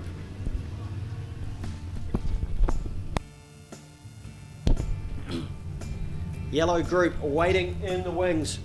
So an invert grid draw from the yellow group's first heat. That'll see racing Ray Stewart inside of the front row from Paul Simon. Trevor Elliott and Jackson Lovelady in the 817, so that car's been repaired after issues. Shane McIntyre, Terry Soper will share the third row. The St Nicholas is a familiar sight around Bluff as she steams out to capture Can-Do Fishing's famous bluff kinner. Once caught, the kinner is brought back to the purpose-built factory in Bluff where it is processed, packed and shipped fresh to you. But that's not all that Can-Do Fishing can do for you. Try some of their green-boned fish or delicious power products and you will soon see why seafood from the Bluff is world famous. So head to your local fish market or supermarket and ask for Can-Do Fishing kinner, fish or power. Can-Do Fishing, there's nothing we can't do for you. And high tide, the moisture, the water table rises up. The sun will go down. The moisture will stay in the clay. And this track will have teeth, mark my words, round the top. We are in for an absolute treat.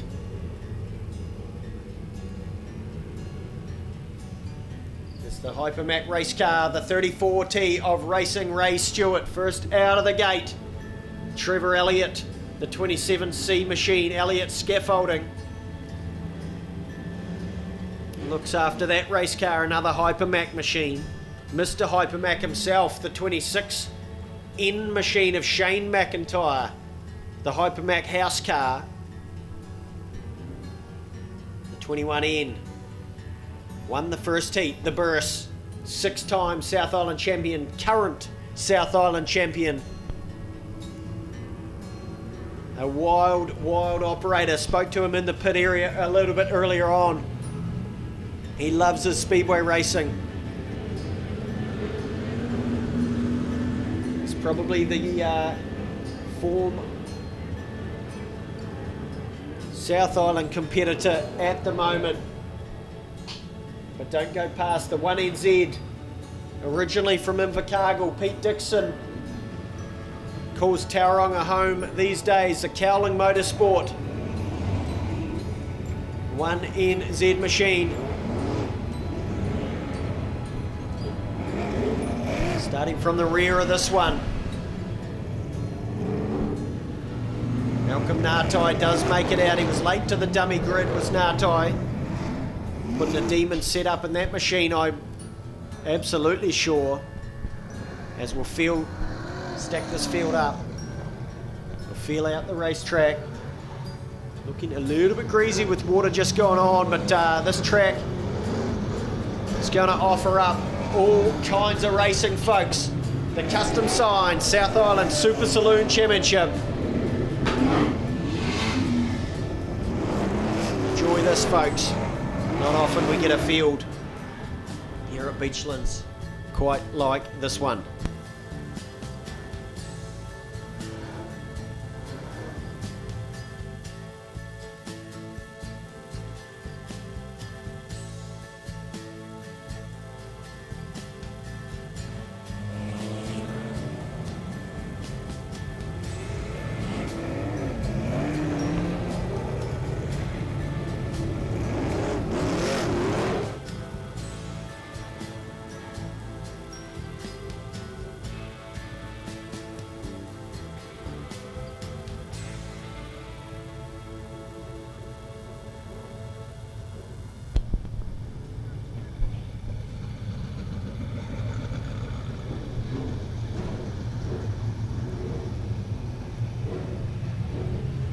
Paul Simon outside of the front row.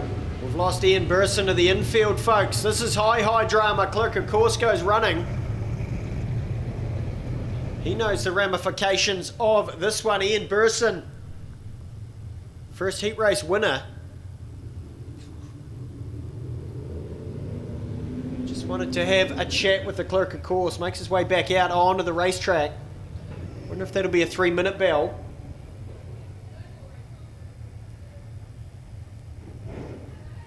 Not happy, the Burse. Back to the infield. And Burson out of this one. So, folks, high drama. Ian Burson, the 21N machine, will take no further part in heat number 2. That makes the defence of the South Island Championship all the more difficult, folks. Your current South Island champion parked on the infield. The rest of the field breathes a sigh of relief.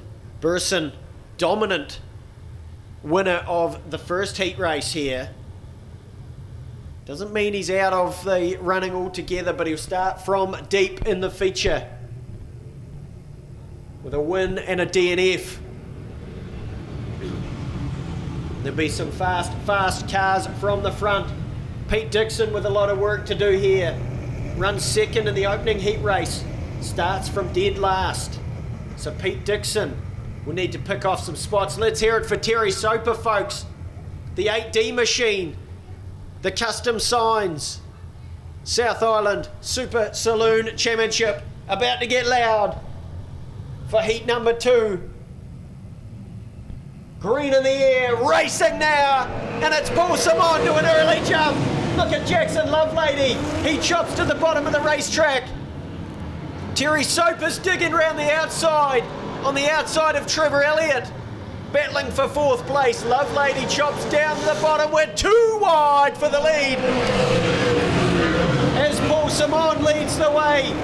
This track's got a bit of drive. Simon pushes up the racetrack.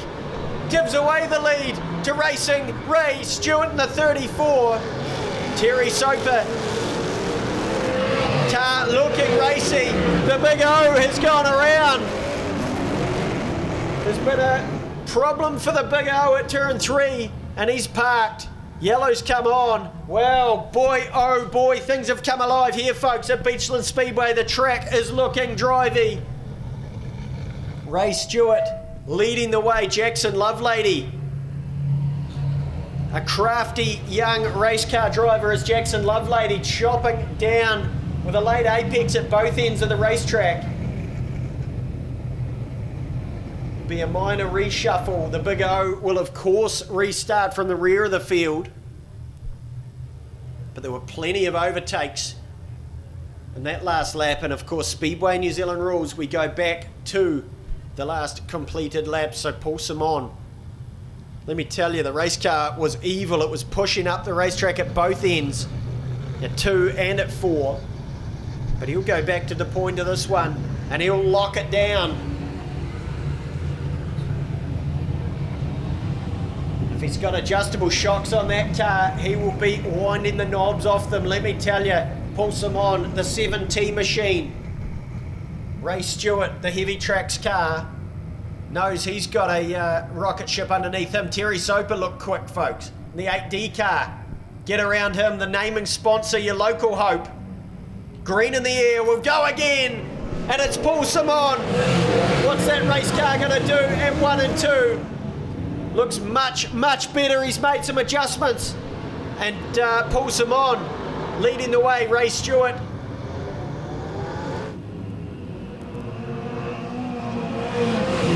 Chasing hard.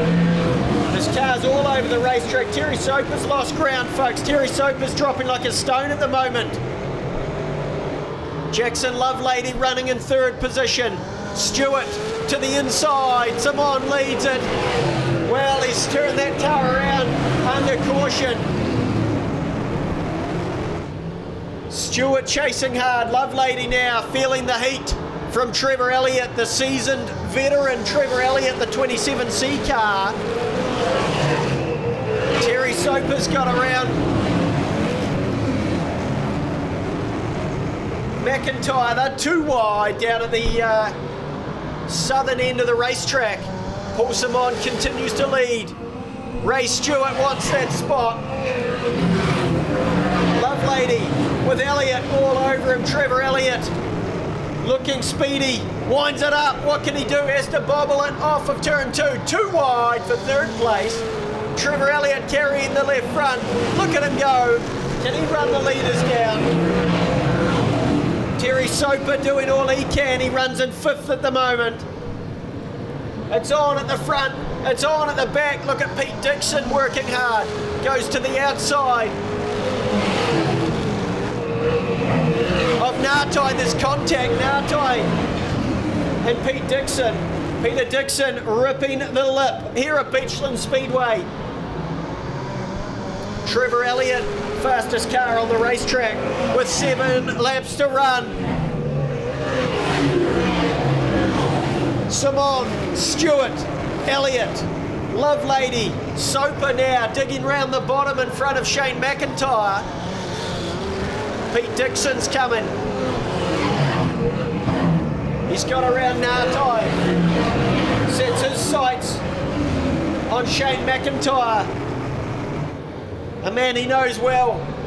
Elliott is drawing ever closer to the leading pair. Too wide for 4th place as Terry Soper winds it up. Soper runs it down the fence. Does Terry Soper get around him, folks? The 8D car, a man on a mission, up high and wide. Terry Soper, can he run around the outside of Lovelady? You betcha! Lovelady with issues. Evil looking race car down on the bottom of the racetrack. He's dropped some spots, but look at Pete Dixon. Dixon's now into 5th place. Goes to work on the back of Terry Soper. The first 3 cars Oh, the big O's gone around again. The yellow's come on. Well, that changes things once more. Well, holy smokes, folks. This race has got everything. Burson's on the infield watching the race of the night so far.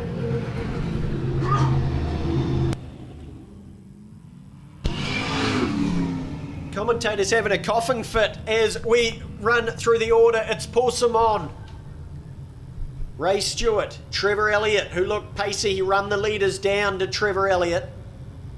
Terry Soper passed a lot of cars after dropping back off the previous restart. Mr. Hypermac, Shane McIntyre, moves back into fifth. Sixth position. Pete Dixon, the 1NZ. What can he do? He looked racy on Terry Soper. Fundamentally different race car, the 1NZ. Different setup, principles, different ideas altogether, the 1NZ. Green Emma Racing.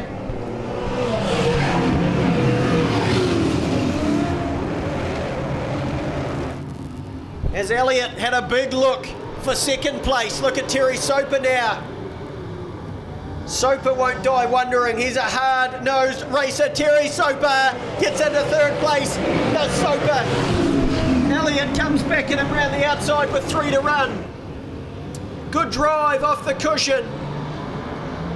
Lovelady got the fence. The Big O's gone around again. Third time this race. That time he didn't do a whole lot wrong, the Big O.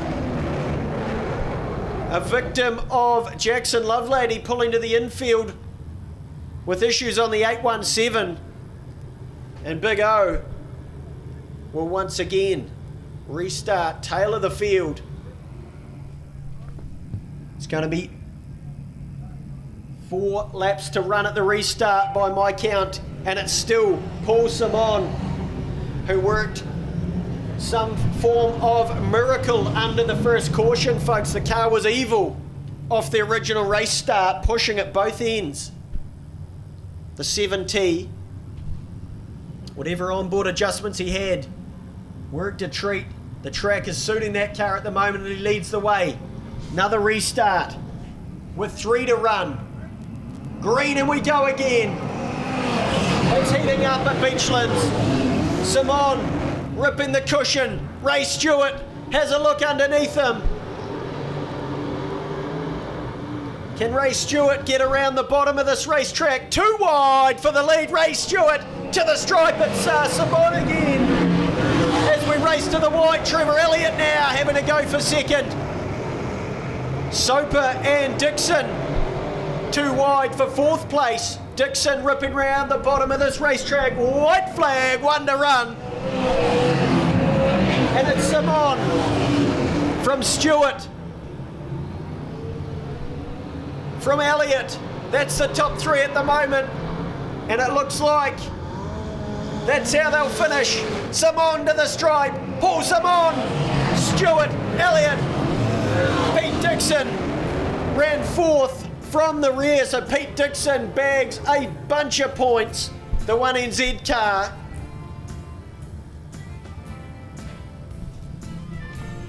But it was Paul Simon.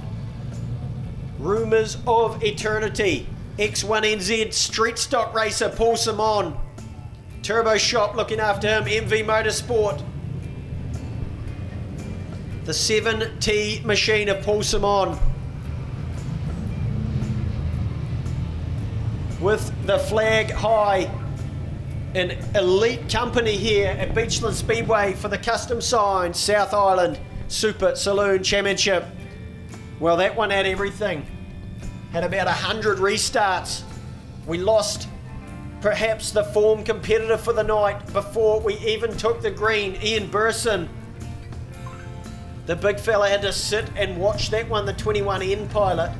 Tate's New Zealand Limited on the side of that car, Debbie the Webster, looking after Ian Burson's machine. He'll run the feature from fairly deep. You gotta say, Peter Dixon with a 2nd and a 4th from his heat races will be near the front of the feature. Hi, Malcolm Nardo from Suck It Up. We specialise in hydro excavation in the Canterbury region, safe big methods around services. Also we do septic tank cleaning, drain cleaning, CCTV of your pipes. If you want an excellent service, please check us out on Facebook. Suck It Up Limited, 740 Marston Road, Christchurch. Call them 24 hours a day on 027 588 8809. The classic street stocks. There's Russell Stewart leading the way down into 1 and 2. Road HQ. Looking beautiful, the 661. Of course, this man had numbers on his doors. 2NZ or 3NZ, I can't quite remember.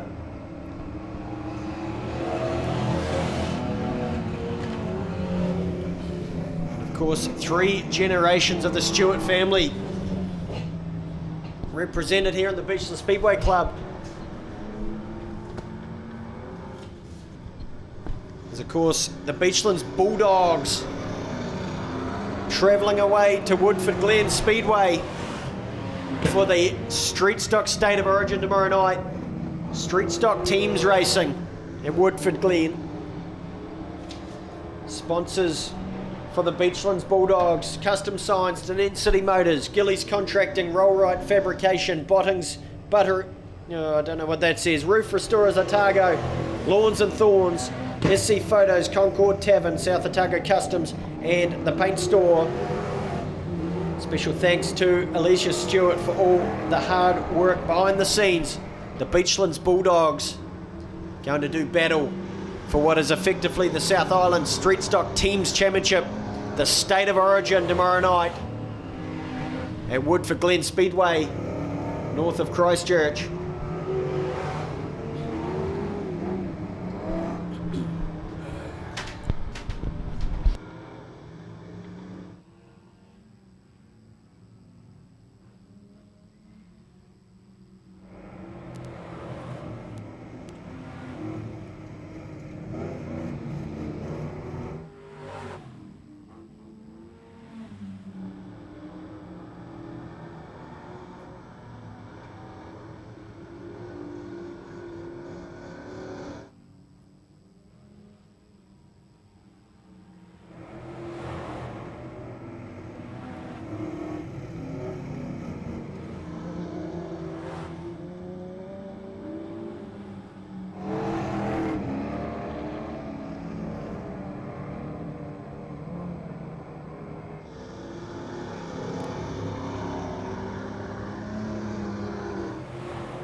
Hi, welcome to X Factor Cars, Southland's multi-award-winning pre-owned dealership.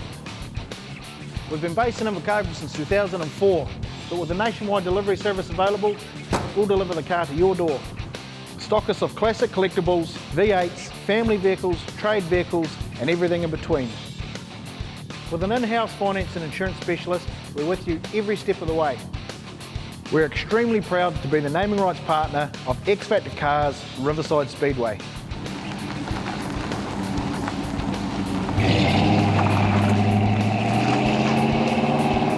Thinking American or Aussie muscle, family vehicle or custom, think X Factor Cars.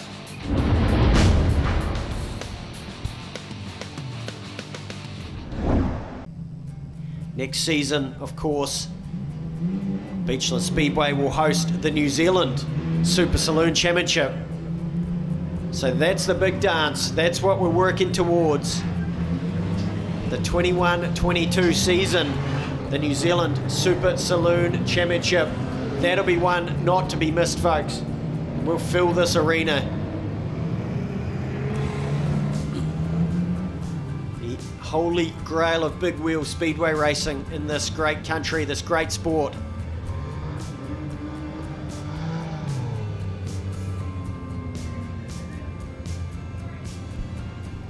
Stock cars will stack up. $2,500 cash prize on the line this weekend. A 6-heat deal.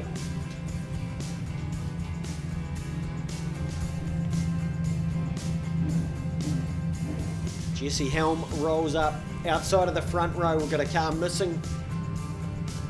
Looks like the 98 of Josh Glover. So he's to the infield. He's looking despondent in that machine.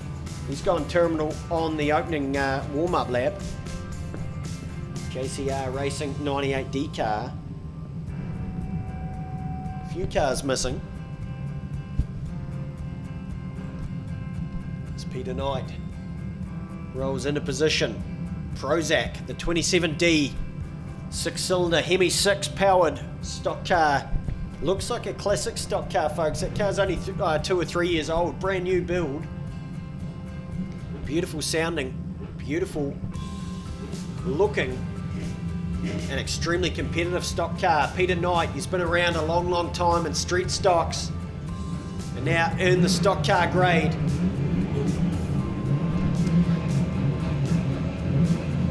Green in the air, racing now. It's the 747 of Solomon Taylor. Gets away to an early lead. Peter Knight digging around the bottom. Ben Finlayson now chops back. He moves into third place. Look at Zane Tahura. Steaming down into 3 and 4. Zane Tahura, there's a push. Taylor's up the fence. Up the racetrack, I should say. And the 24 car of Glover nearly made the concrete. Finlayson running around the middle of the racetrack, hits the front. Peter Knight giving chase. Harry Greer, Heat 1 winner Harry Greer, the 33 car. He's battling for 5th place. Zane Tahura, Nico Tahura, a couple of cars ahead.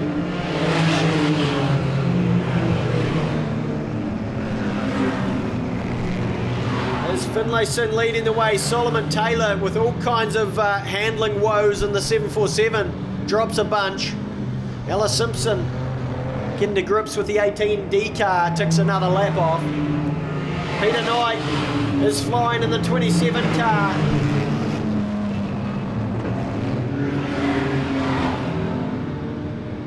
Jacob Bolton spun to the infield in the 84, the borrowed machine. As Days of Thunder, they come through the dust off of turn number 4. Finlayson, Knight, Tahura, too wide down the back straight. The Tahura brothers, Zane Tahura moves into 3rd. Nico chops back, they're still too wide. The brothers, Sheer Madness Racing. Tahura sharing, of course. Harry Greer looks to make it 3 wide, but he bobbled, flinched out of that one.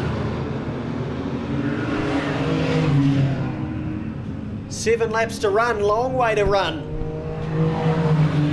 And it's on for the lead, Peter Knight. Stalking. The 9 car of Finlayson.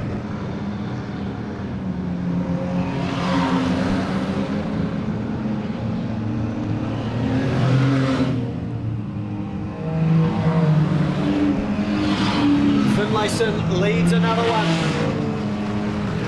Bit of action there. Jesse Helm and Solomon Taylor getting together for the Miners. Helm's a known hitter in the street stock grade. They're going to check out the race leaders here though. Finlayson trying to get through. Chops to the bottom.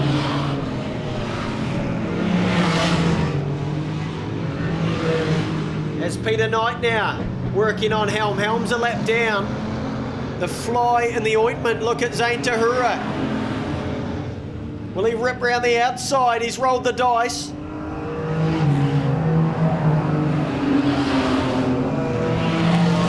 So the lappers,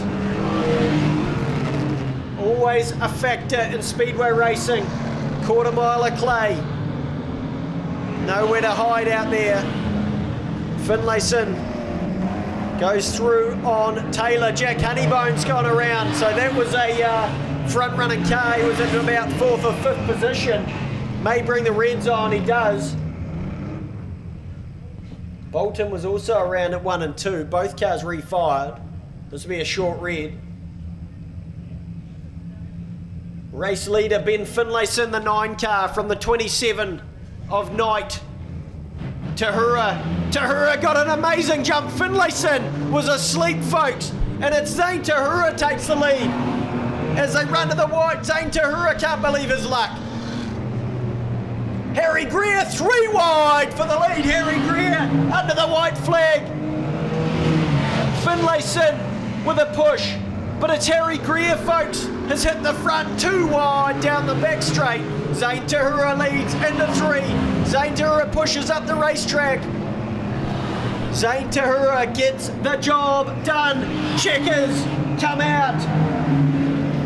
Flagman was confused. It's Zane Tahura in the 88 car. Got there from Harry Greer, Finlayson and Knight. Your top 4, wow, high drama at the final restart.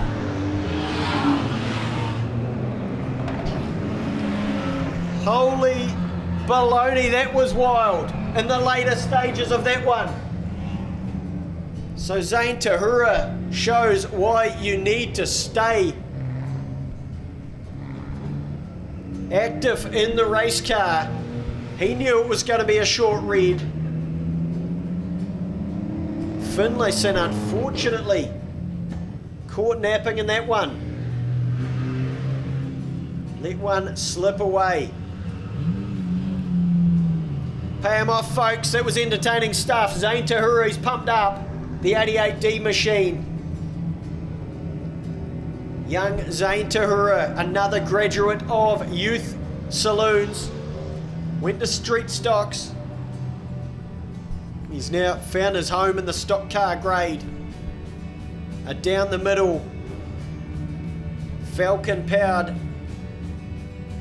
bodiless stock car, the 88D machine for sheer madness racing. Tahura sharing, providing the funds. And don't you love it, folks? Bit of drama in the stock cars. $2,500 cash on the line this weekend. A 6-race deal over 2 nights here at Beachlands Speedway with DEJH Limited and Tahura Shearing putting the money up.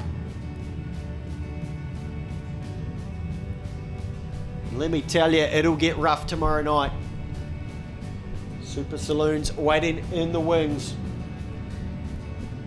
So we enjoy some great pictures from the Pits Media. Stiffy doing a good job on the camera. Hard yakka for a wee fella to carry that big camera around, but he does a stellar job. As the Super Saloons roll out, I'm going to catch my breath, folks, and I will bring you this action. The blue group, the 4th and final heat race here at the Custom Signs South Island Super Saloon Championship. Swelling up here with pure excitement for the Super Saloon Championship. A classy, classy field. New Zealand Championship quality, no doubt in my mind.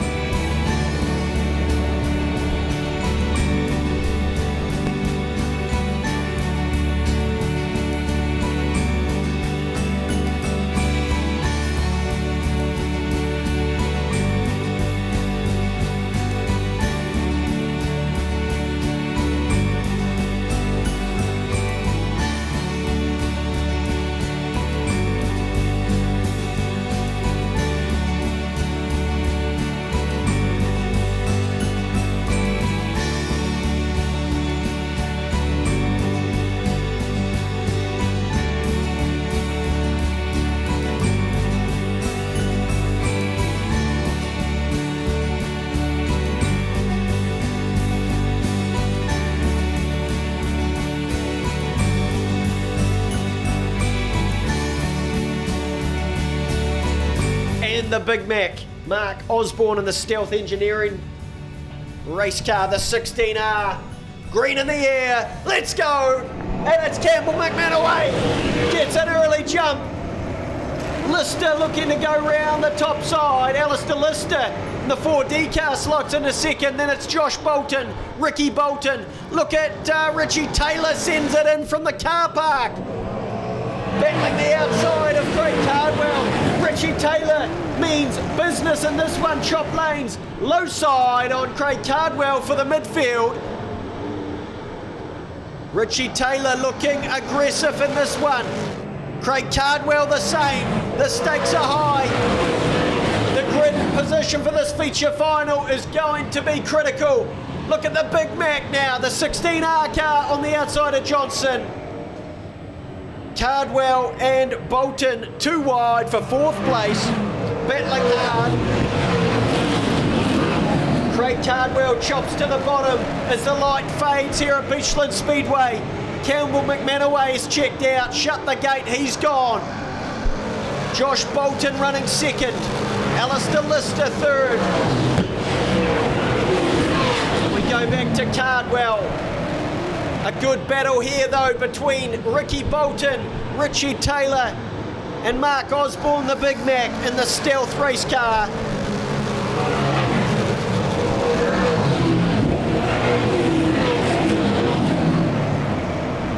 As Alistair Lister, Josh Bolton go at it, opens the door perhaps for Craig Cardwell in a battle group for second, third and fourth position. Oh, Lister's gone terminal. Lister's jumped out of gear. Oh, big shot. And the Big Mac, Mark Osborne with nowhere to go. Alistair Lister's car, I believe, jumped out of gear, folks, and will go red. The lights have actually turned off. We've had a technical glitch here. The lights have gone off at the racetrack. We are under yellow. The lights have died. So that was a scary moment, folks. Alistair Lister's car appeared to me to have jumped out of gear, lost drive, went nowhere with a lot of revs. And unfortunate, folks. Mark Osborne, the 16R car with nowhere to go, made contact after the pit gate, the fastest point on the racetrack. A strange issue with the lights. No yellow, no red. The lights are simply off. Forget that. We'll deal with that. These experienced heads have seen everything in Speedway. They've pulled to the infield.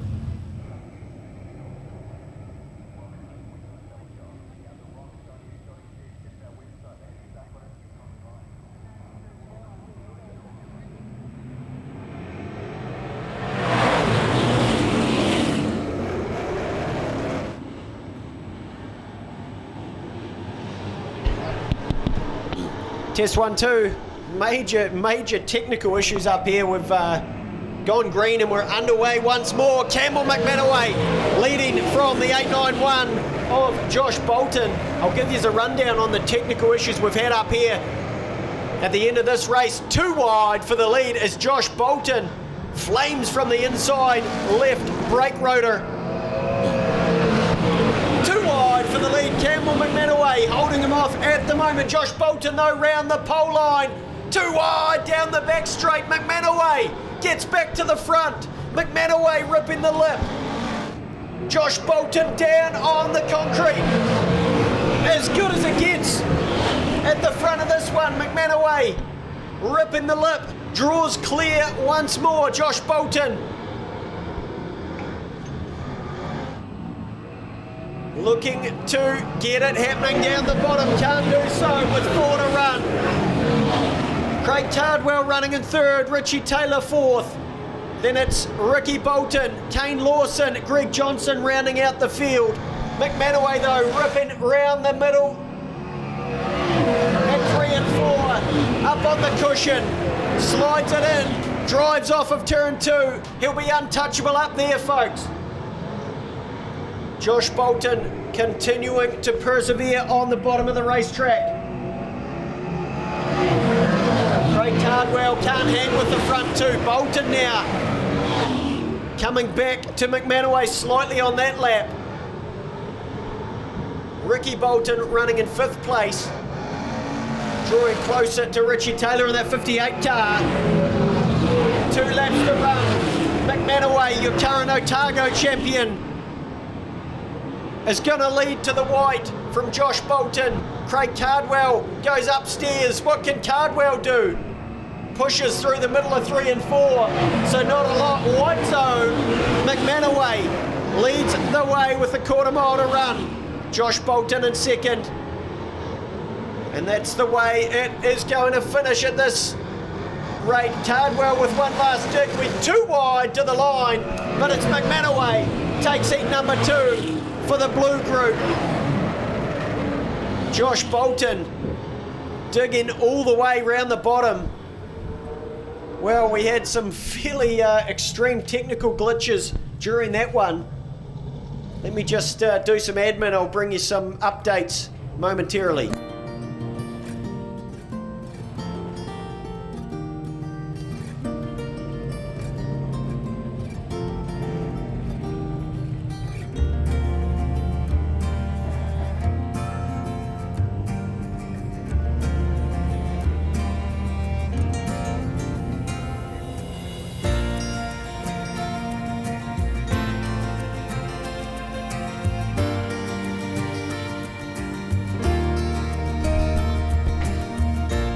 Right, folks, let me tell you, mid-race, we had some kind of fuse issue up here. We lost the track lights, we lost the PA system, we lost the lap scoring, they lost the radios downstairs. There's battle stations all round. We got there in the end, so apologies for that, everyone on the pits media. I hope you're enjoying the action. Guys at the track would have been wondering what the holy hell was going on. Stiffy just come up from the pits media to tell me to stop tapping my microphone. We perhaps getting some interference or some annoying noise coming through, so sorry about that. I'll endeavour to stop whatever it is that I was doing. Unfortunate sight is Mark Osborne, the stealth race car.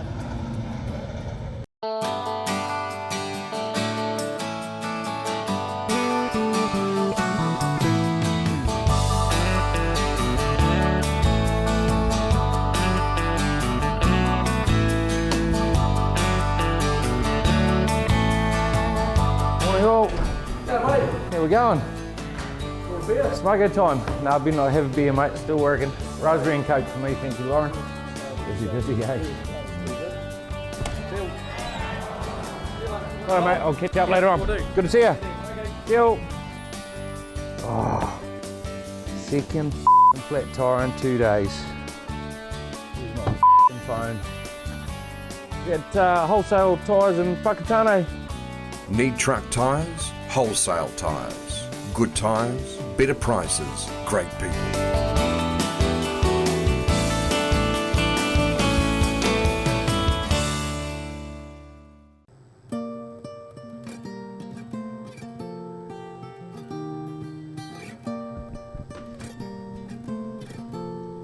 Heat race number 2 for the modified sprints here at Beachlands Speedway. The thriller from the outside of the front row. Green in the air, green, and we're racing.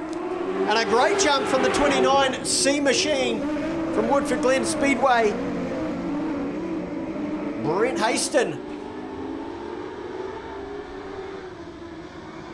As I looked on my paper to find his name, the thriller hits the front. So Michael Jackson checked out from Haston. Jaden Fraser and Haston almost touched down into turn number 1. That was close. Vernon Helms now running in 4th position. Glenn Johnson bearing down on him. Mike Shanks chasing hard. So it's the thriller Jackson from Fraser. Oh, the 42 car. Ewan Stewart's gone Terminal 2, the infield. Jackson from Fraser. Michael Jackson leading the way, the 54. from Riverside Speedway down there in Invercargill.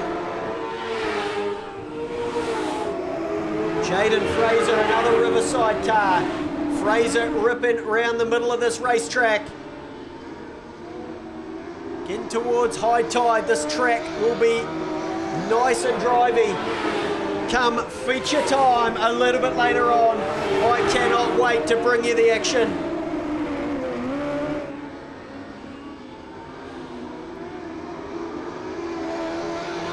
Leading the way is Jackson from Fraser.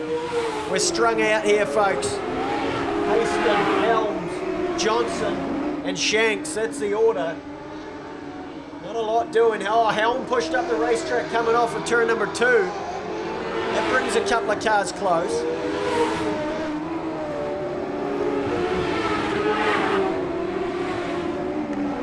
Down in the battle for 4th and 5th position, Helm. Got close to the back of Haston. That time by. Lap and a half to run, folks. The Thriller will come off turn 4, take the white flag.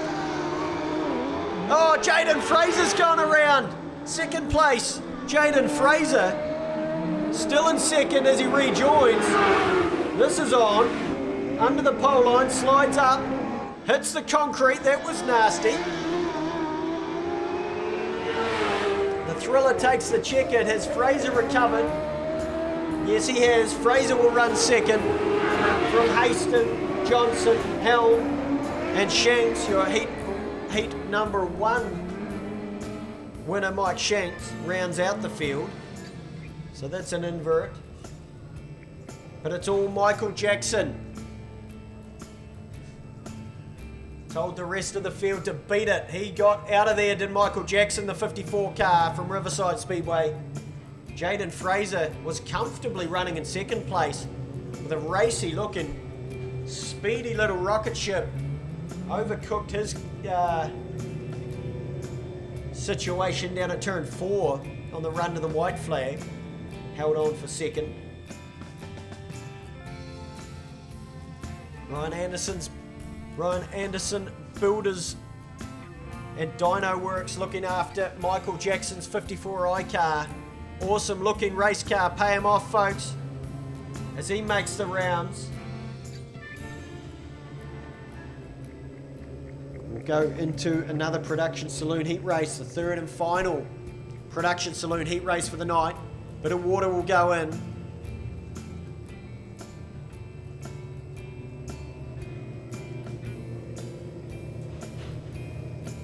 Do some administration up here. Hope everybody in the arena enjoying the show, folks. A Friday night at Beachlands Speedway doesn't get much better. Cleric, of course, gets soaked by the water truck. That's good stuff.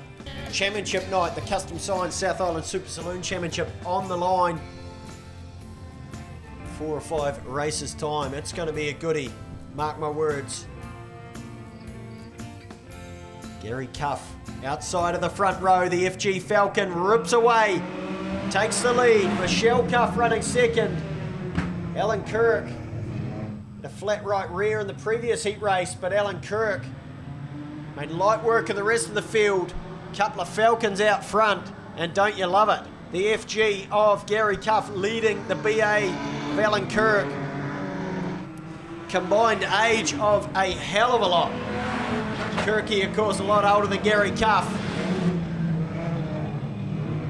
There's Alan Kirk, the 37D machine, chasing hard. Searching for some real estate at both ends of the track. Couple of ruts beginning to form. Nothing too deep. But, of course, the skinny wheel cars are a little bit more sensitive to the bumps. As Gary Cuff. That 14D machine, the awesome Pro Signs, Mike's Utes, supported FG Falcon. Leading the way with Falcons 1, 2 and 3 at the moment. Michelle Cuff is going to the infield, so that's a real shame. There's Jared Constable having all kinds of issues in the 24 car down the back straight. Rejoins.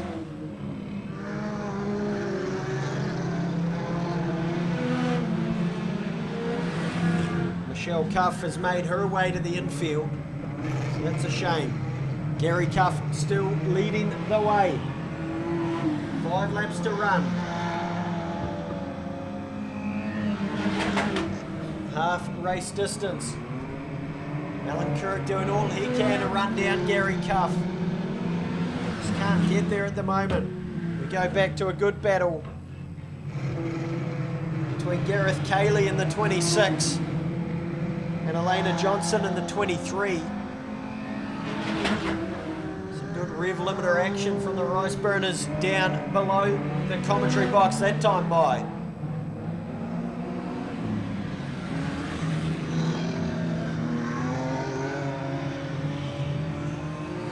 Very tough getting towards the lappers now. 3 to run. It's Brian the Hammer Wilson, Alicia Gillies, and Mr. Whippy Jason Whip, the 3 lappers that Gary Cuff needs to deal with.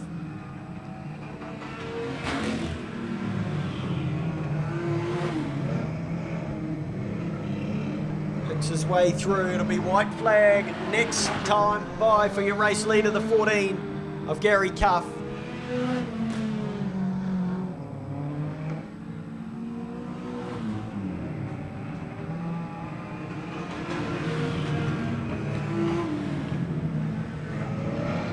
Plain sailing for Gary Cuff in the 14 car.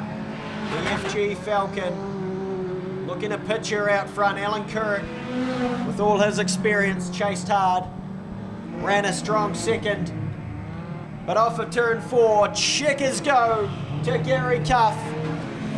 Alan Kirk finishes the night strong after a DNF in the second heat race.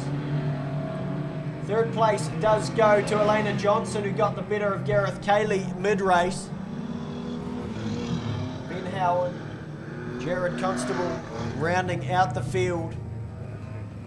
Of course, some lappers were Mr. Whippy, Jason Whip, Alicia Gillies, and Brian the Hammer Wilson in the 7 car.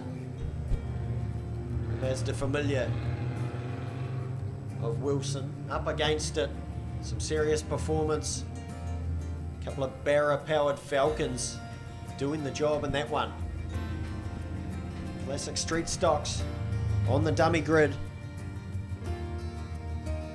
I might go and try and find a points list for the Custom Signs South Island Super Saloon Championship.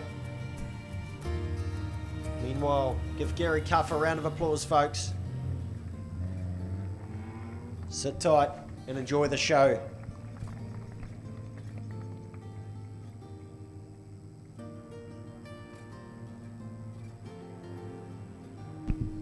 $50-50 raffle, green 0818. 50-50 raffle, green ticket 0818. Bottom of the control tower to collect your winnings. 50-50, green 0818. Big business or small business, we've got mobile solutions to give any size business an edge. Our regionally based account managers can scope your business and deliver to your evolving needs. Take control of your team's business mobiles with individual plans or shared data pools, along with solutions that offer increased control over device and data security and the flexibility to easily manage your team's mobiles and apps. Whatever your business, whatever your size, talk to your Spark customer lead or business hub today. The classic street stocks. Green, and we are racing. The 34.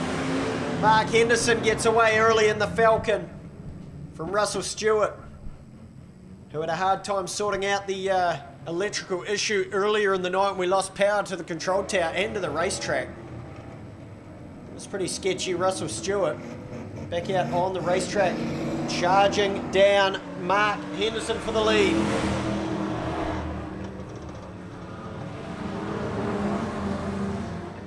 Russell Stewart, the 661. Great to see Russell competing again. Been a long time Mark Henderson leading the way though, the beautiful Falcon. Doesn't it sound strong? Couple of good Australian V8s. As Arnie Tahura starts to rip the lip, battling with Hume Richards and the Valiant. Tahura charging hard in the 37. Sheer Madness Racing.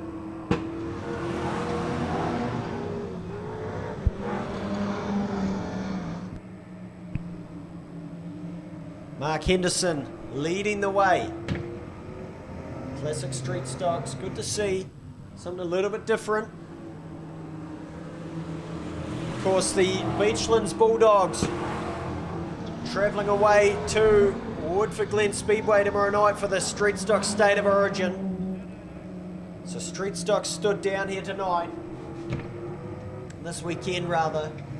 The classic Street Stock's here to put on a show. Look at Arnie Tahura running down the leaders. With 3 to run, Arnie Tahura. Russell Stewart running in second. It's Mark Henderson leading the way. 3 beautiful Australian V8s. Singing their song here at Beachlands Speedway. Tahura to the inside, too wide with Russell Stewart. Hip and shoulder from Tahura. As they race to the white, Henderson would have seen that in the mirrors. Tahura, will he rip right around the outside of Henderson? White flag, 1 to run. And this is on, Tahura goes upstairs. Gets to the bumper, will he put a spin on him? Not tonight, says Henderson as they run down to the southern end of the racetrack. 1 and 2. Henderson round the bottom. Henderson got there by a nose. Mark Henderson. Arnie Tahura handicapped himself, come from a fair way back. Fastest car on the racetrack.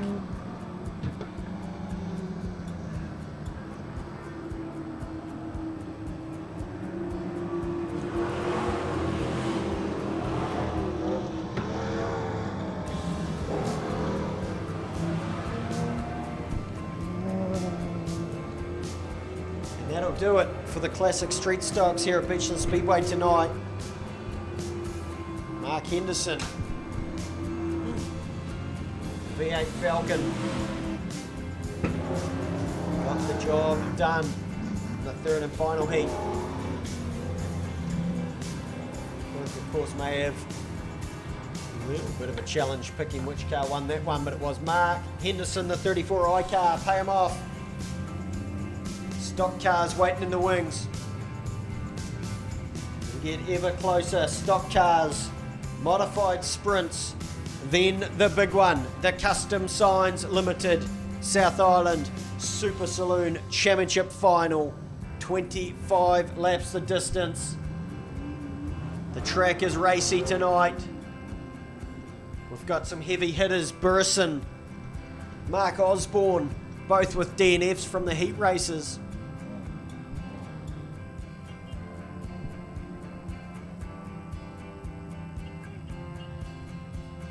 Still waiting on a grid draw. I'll bring that to you when I have it, folks. Once again, we thank everyone in the arena here at Beachlands Speedway and everybody on the Pits Media live stream, wherever you may be around this country or around the world. Mark Henderson takes the Falcon for a victory lap.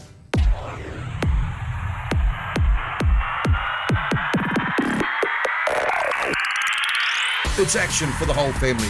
With 23 tracks around New Zealand, there is no better way to spend your weekends than at a Speedway New Zealand track. Here they come to the start-finish line again. There's something for the whole family. Sprint cars, saloons, stock cars, sidecars, midgets, and much, much more. Pack up the family and make a trip to adrenaline-filled, action-packed bashes and crashes that only Speedway can deliver. Visit www.speedway.co.nz to find out the track nearest to you. Speedway, it's our summer thing. Few cars missing. Heavy hitters still there. Harry Greer, Peter Knight,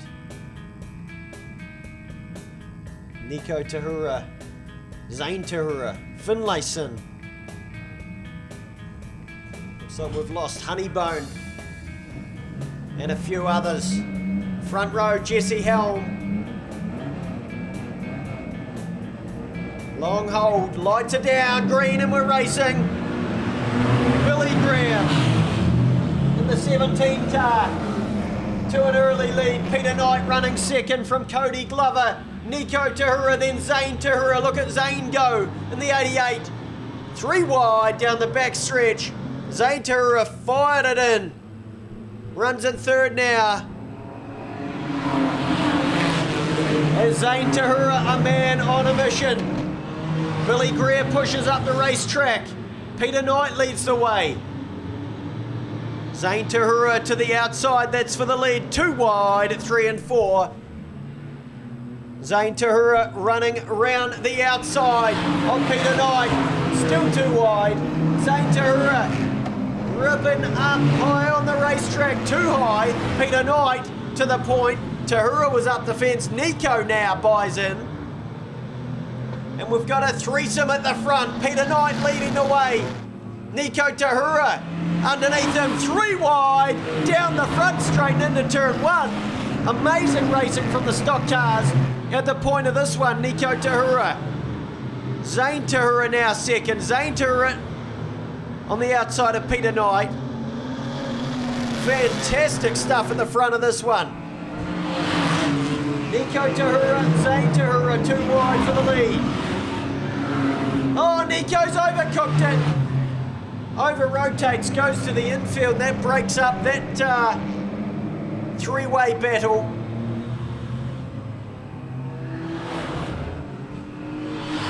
As Zane Tahura opens a little bit of space back to brother Nico, who's just gone underneath Peter Knight. They put a lap on Jacob Bolton in the 84 car tonight.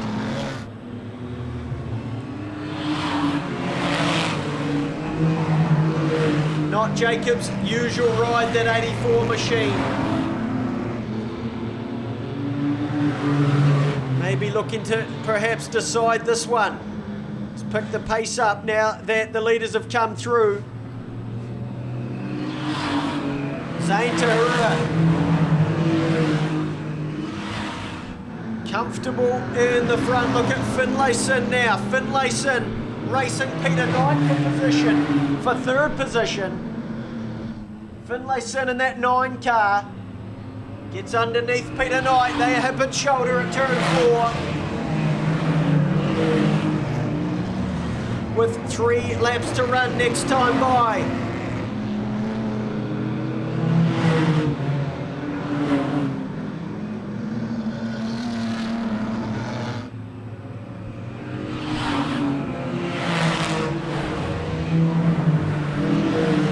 So it's the Tahura show at the moment. Sheer madness racing. Jacob Bolton's gone around. He was a lap down.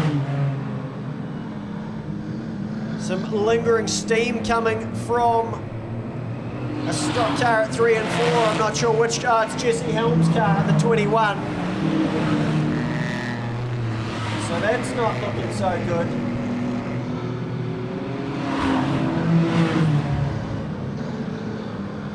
As Zane Tahura runs off 4 into the white zone. Jesse Helm with a big cup of tea down on the infield here. That's not nice. Less than 1 to run. Zane Tahura, Nico Tahura.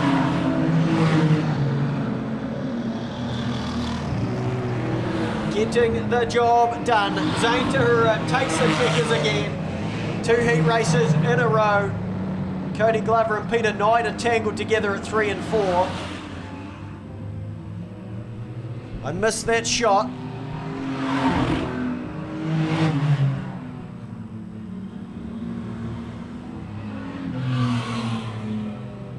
We'll stay green whilst Peter Knight and Cody Glover try and untangle to get to the flag. Yellows are on D and F for those two. Unfortunate.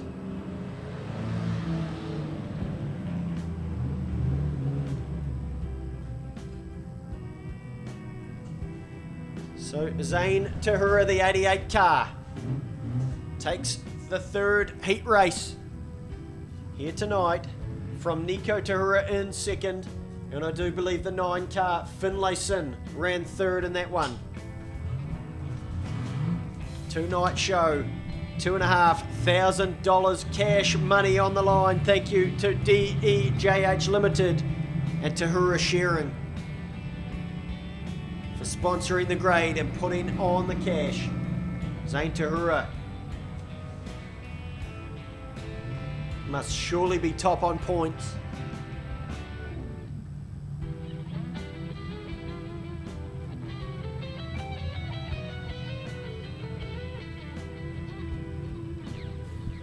His modified sprints next to come out. Still waiting on a confirmed start list for the 25 lap Custom Signs South Island Super Saloon Championship. I'll bring you that when I have it. Meantime, enjoy the show. It's about to get really, really good in a couple of races' time. Stay with us.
Mike Shanks in the 22 car inside of the front row. Looks like Haston on the outside of that row. And we go green. Haston with an early jump. Jackson round the outside. Digging hard into second place now. So it's Haston. Jackson. Jackson sends it up the inside into turn 3. Haston spins to the infield. Keeps the car mobile, will stay green. So he's over and out. And we're back where we left off in the previous heat race with Jackson leading from Fraser.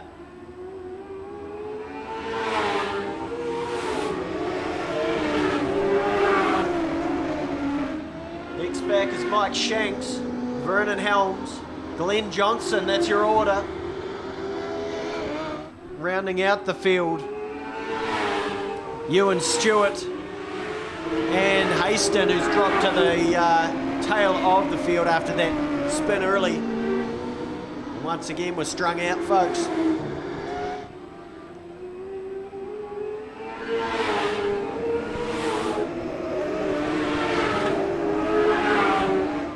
So Michael Jackson leading the way.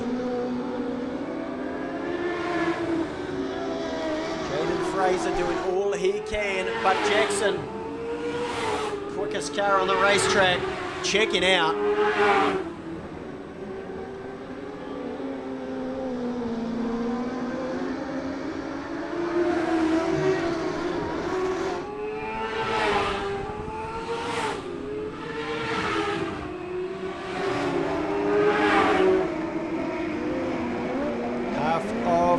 Straightaway lead over Jaden Fraser. Jackson though with a little mistake down at 3 and 4.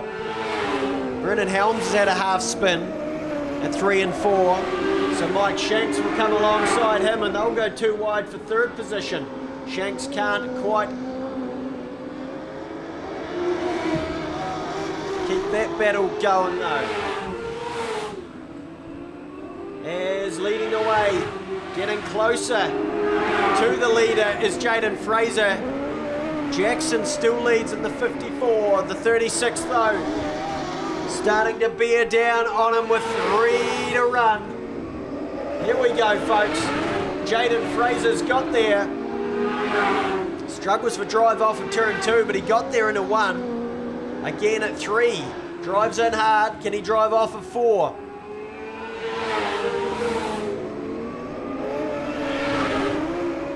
Different driving style between these two. Fraser entering 1 and 3 very quickly. White flag, and we go 2 wide for the lead under the white. Jaden Fraser, 2 wide through 1 and 2. Fraser takes the lead in the white zone, half a lap to run. It's Fraser now from Michael Jackson, who led 9 of the 10 laps but did not get there in the end. Checkers go to Jaden Fraser, and full credit to him.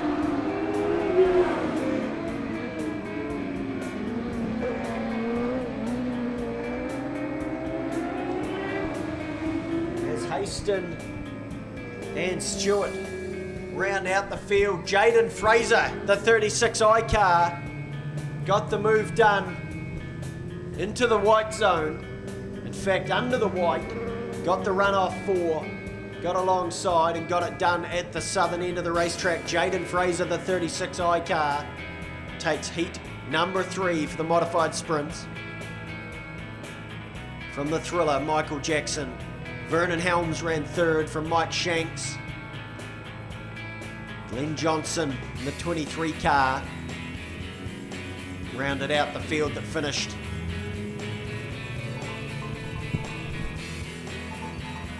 Is my phone ringing? It's the pits media, I better answer it. Of course, no timing screen for me up here tonight. I'm flying blind. Some interesting stuff. Osborne, the Big Mac. Mark Osborne, unfortunately out for the night. Too much damage on the 16R machine. So that is a real shame for Mark Osborne. The Stealth Engineering race car will take no further part in the South Island Championship. Now, a bit of controversy. Ray Stewart and Paul Simon both excluded from their heat races for not crossing the weighbridge. Neither car crossed the weighbridge at the conclusion of their respective heat races. So they will take a exclusion from their heat races, and they will start from deep in the feature. There is a delay because there was 8 cars tied on points to work out the feature grid draws. 8 cars tied. They've used a fastest lap tiebreaker, but there are some protests, there are some disagreements downstairs among the competitors. We'll bring you the field once we have it. Meantime, the classic street stocks are going to have some fun out there. Sit tight, folks. 25 laps to decide the South Island Super Saloon Championship, brought to you by Custom Signs.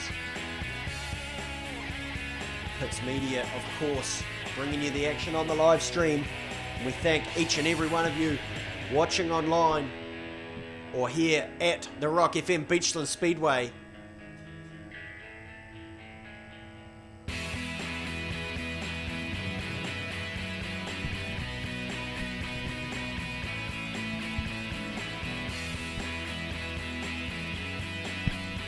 Just to reaffirm, folks, a delay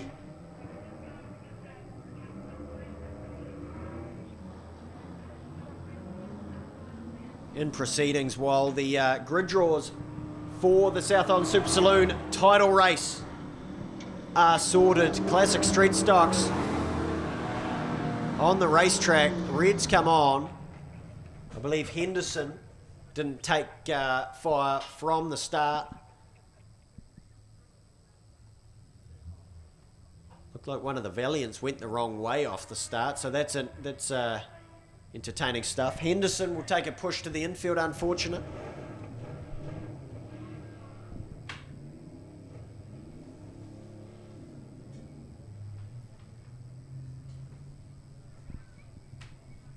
Fortunate the Mark Osborne, the 16R machine, loading up. Too much damage on the 16R car after a heat race win.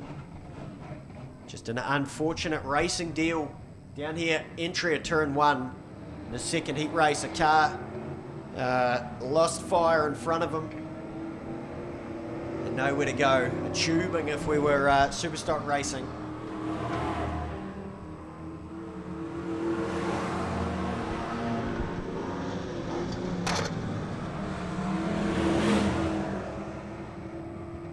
Classic street stocks doing some skids out here on Beachlands Speedway.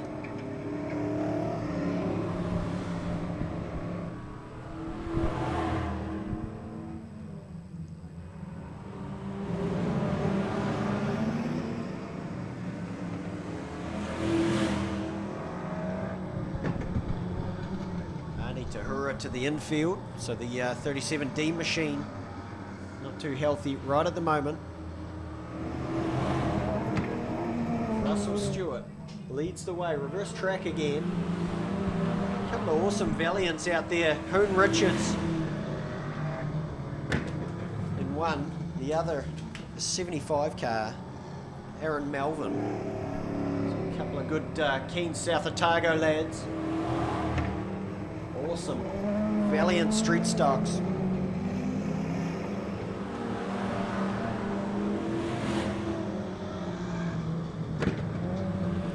Wee bit of bumper action down there into turn 4, so that's good stuff between the Valiants. Mark Henderson running them down, the V8 Falcon.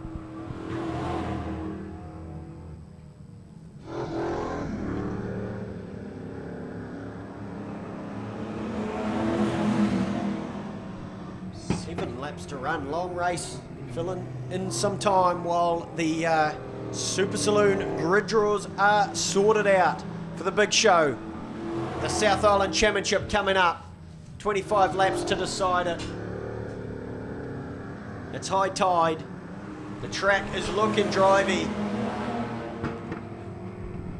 No slick, dark patches on this racetrack at all from my vantage point. Should have a couple of lanes and some good teeth up high on this track for those that choose to go up there.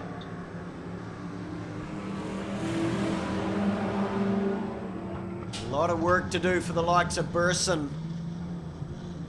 The 21 car with it did not start in his second heat race, so he'll be buried. Ray Stewart with an exclusion, he'll be buried also.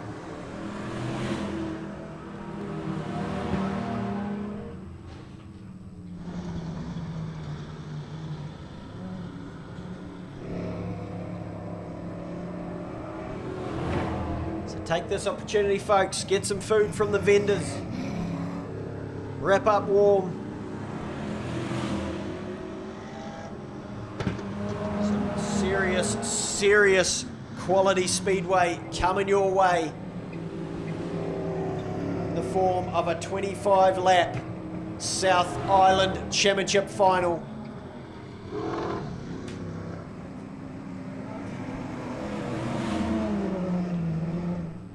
Big weekend of motorsport, of course. 2 nights of Beachlands Speedway here in Dunedin this weekend. Double-header midget cars are in town tomorrow night. Of course, all of the Super Saloons will stay on for the Otago Super Saloon Championship tomorrow night. Campbell McManaway looking to defend that title. Of course, the Southland Sports Car Club running their Southern Thunder event, the truck racing event. You can catch that with the Pits Media. They'll be at the racetrack early tomorrow morning down there at Teretonga.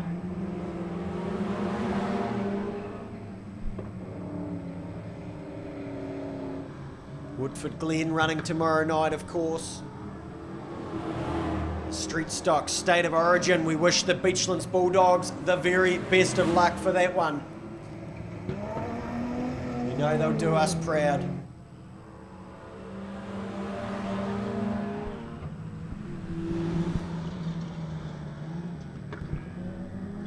Nelson Speedway, I believe, for South Island 3/4 midget championship tomorrow night.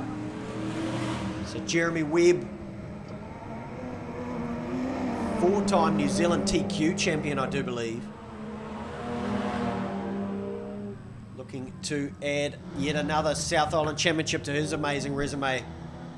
Would have been nice to see the 88C car, King chassis of Jeremy Webb down here with the midgets tomorrow night.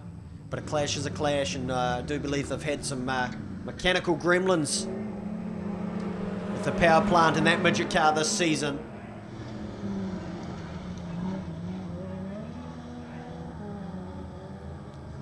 Just hearing from downstairs, the grid draw for the Super Saloons has been finalised. So we are not too far away. White flag is out for the classic street stocks. So they've been a good filler. As the Super Saloons will consult the grids. And they'll get out on the racetrack and do what they do best, race hard for 25 laps. On an awesome looking deck here at Beachlands Speedway, the Rock FM Beachlands Speedway. Some good width, some good drive to this racetrack tonight. Stay with us, folks. Here it comes, the Custom Signs South Island Super Saloon Championship. I'm swelling up. I can't wait for this one. Get excited. Get around it, folks.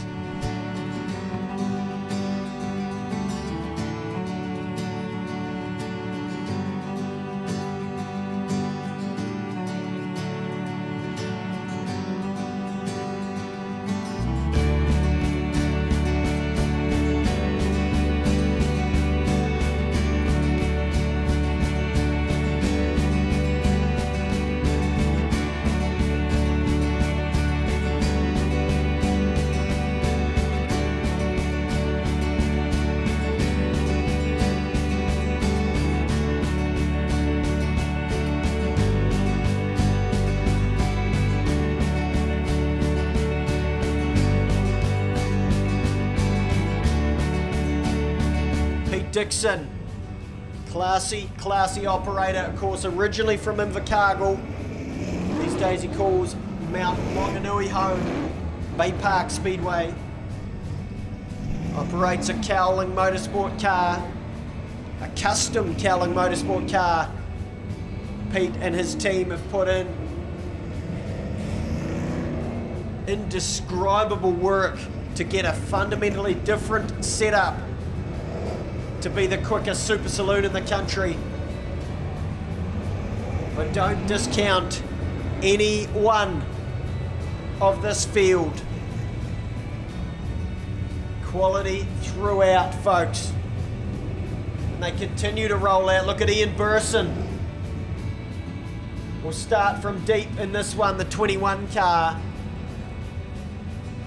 And Burson is a man who relishes a challenge. He'll need a few yellows, but mark my words, Ian Burson, your current South Island champion, 6-time South Island champion, wants to become the winningest driver in the history of this championship. Currently he and Tony Cardwell, the great Tony Cardwell, both at 6 South Island championships. So front row, folks, the 1NZ of Pete Dixon. On the inside, Richie Taylor in the 58 on the outside. Second row, Trevor Elliott in the 27. The 3NZ of Craig Cardwell will run from P4. P5, Campbell McManaway starts inside of, I do believe, Josh Bolton, the outlaw, the 891.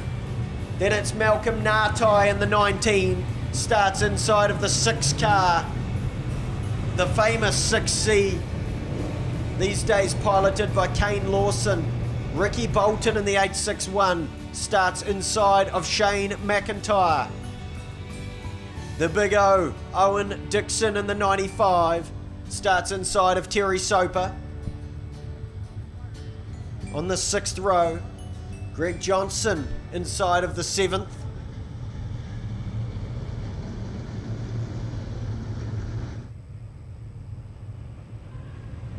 Looks like Burson perhaps outside of that row.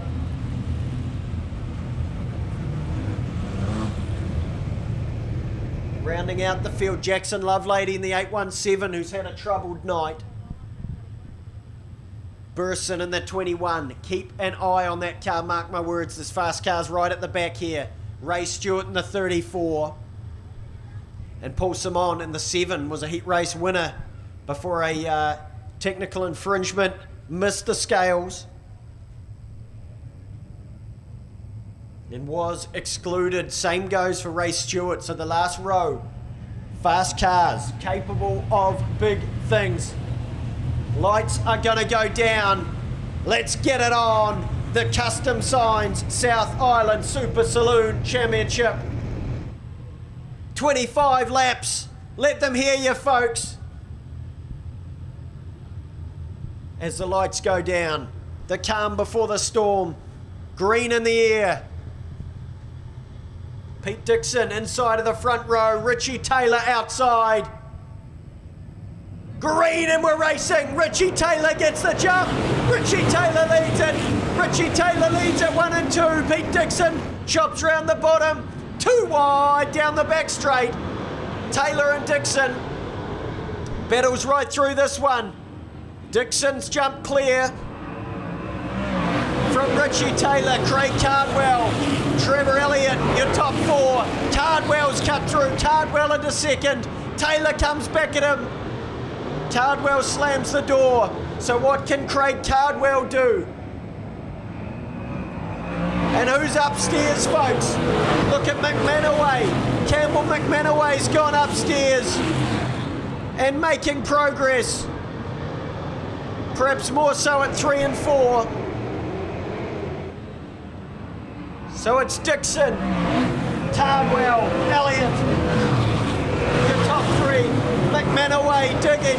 McManaway high and wide. On Richie Taylor, 2 wide for 4th. McManaway's coming, folks. Where's Burson? He's battling down there with Soper. And Simon has made plenty of ground. McManaway goes around this contact. Both cars carry on. There was contact between McManaway and Richie Taylor, who's dropping. Pete Dixon in control. McManaway still out high and wide. Will the bottom of this racetrack slick off?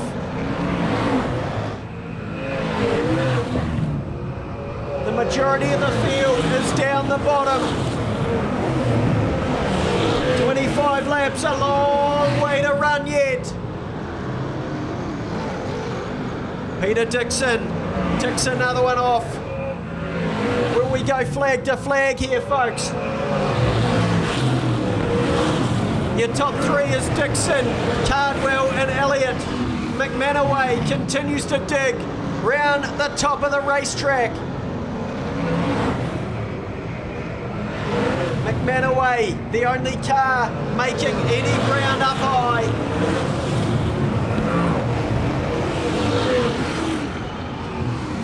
Battling now 2 wide with Shane McIntyre, the Hypermac house car. Richie Taylor to the infield. Heartbreak for the Gorge Chassis 58C. We've lost Taylor.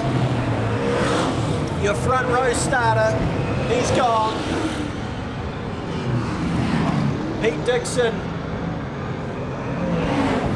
leads the way with 10 to run.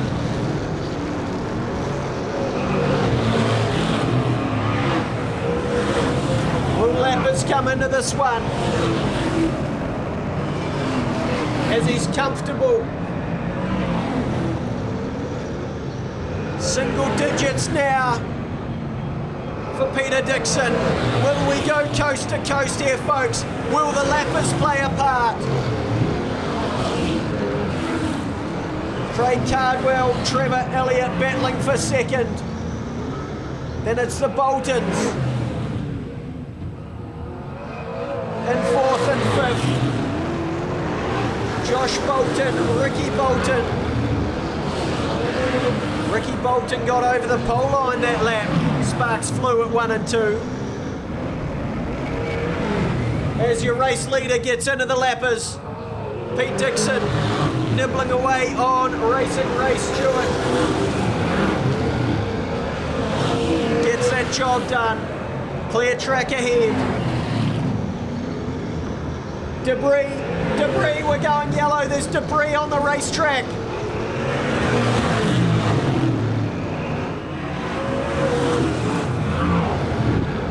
The flag man briefly grabbed for the yellow. But it's not going to happen, folks. The laps are running down. 2 to go.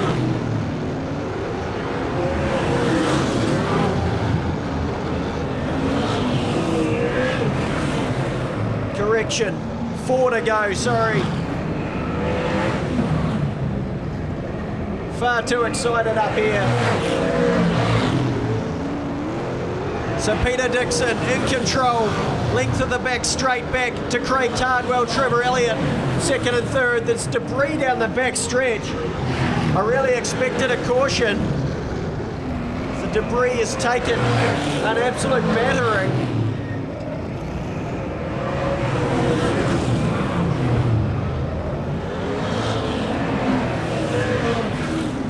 But it's all Peter Dixon tonight, folks. Watch him go. Another racetrack, another dominant performance from the 1NZ car.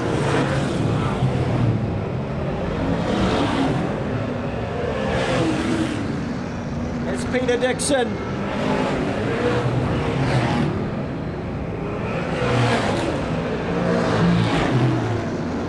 Continues to control this one.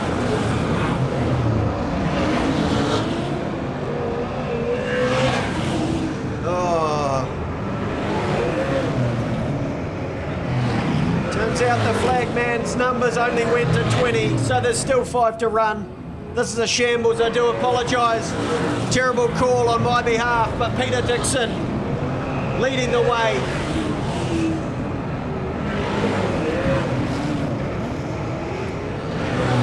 And at this stage, it looks that we will go the distance.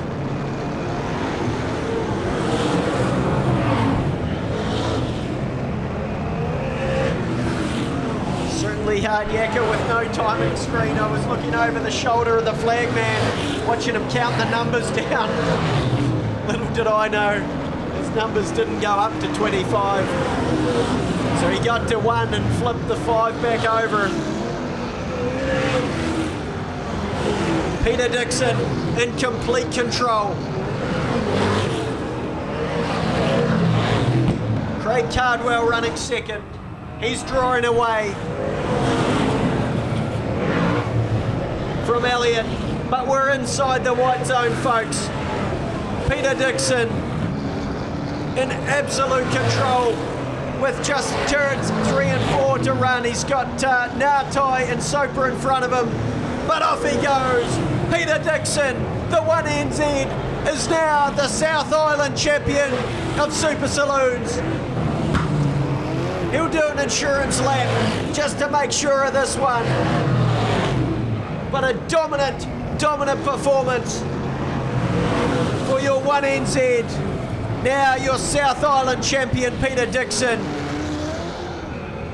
Sensational performance, sensational speed. Absolute domination of the Custom Signs South Island Super Saloon Championship. The 1NZ car, Peter Dixon, class of the field. 2nd was Craig Cardwell, the 3NZ. 3rd was Trevor Elliott. That was your podium. But Peter Dixon, the Cowling Motorsport 1NZ machine from Tauranga, Mount Maunganui, Bay Park Speedway. Pay him off, folks. That was as good as it gets in Speedway. Peter Dixon As I say, another racetrack, another dominant victory. Hasn't been here for many years.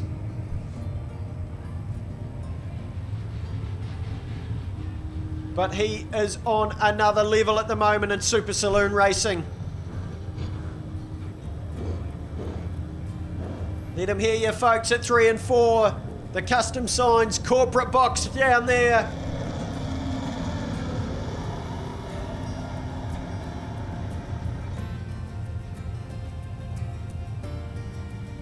Tell you what, folks, at 1 and 2, if you cheer loud enough, you might see some circle work from the 1NZ.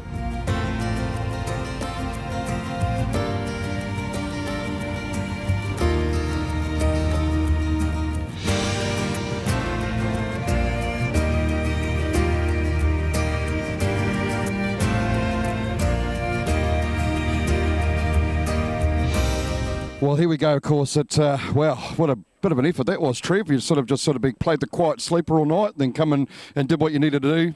Third spot, nothing to be sneezed at with the class of field we've got here tonight. Oh, definitely not. Quality field, and yeah, it was a hard race. Real hard and fast.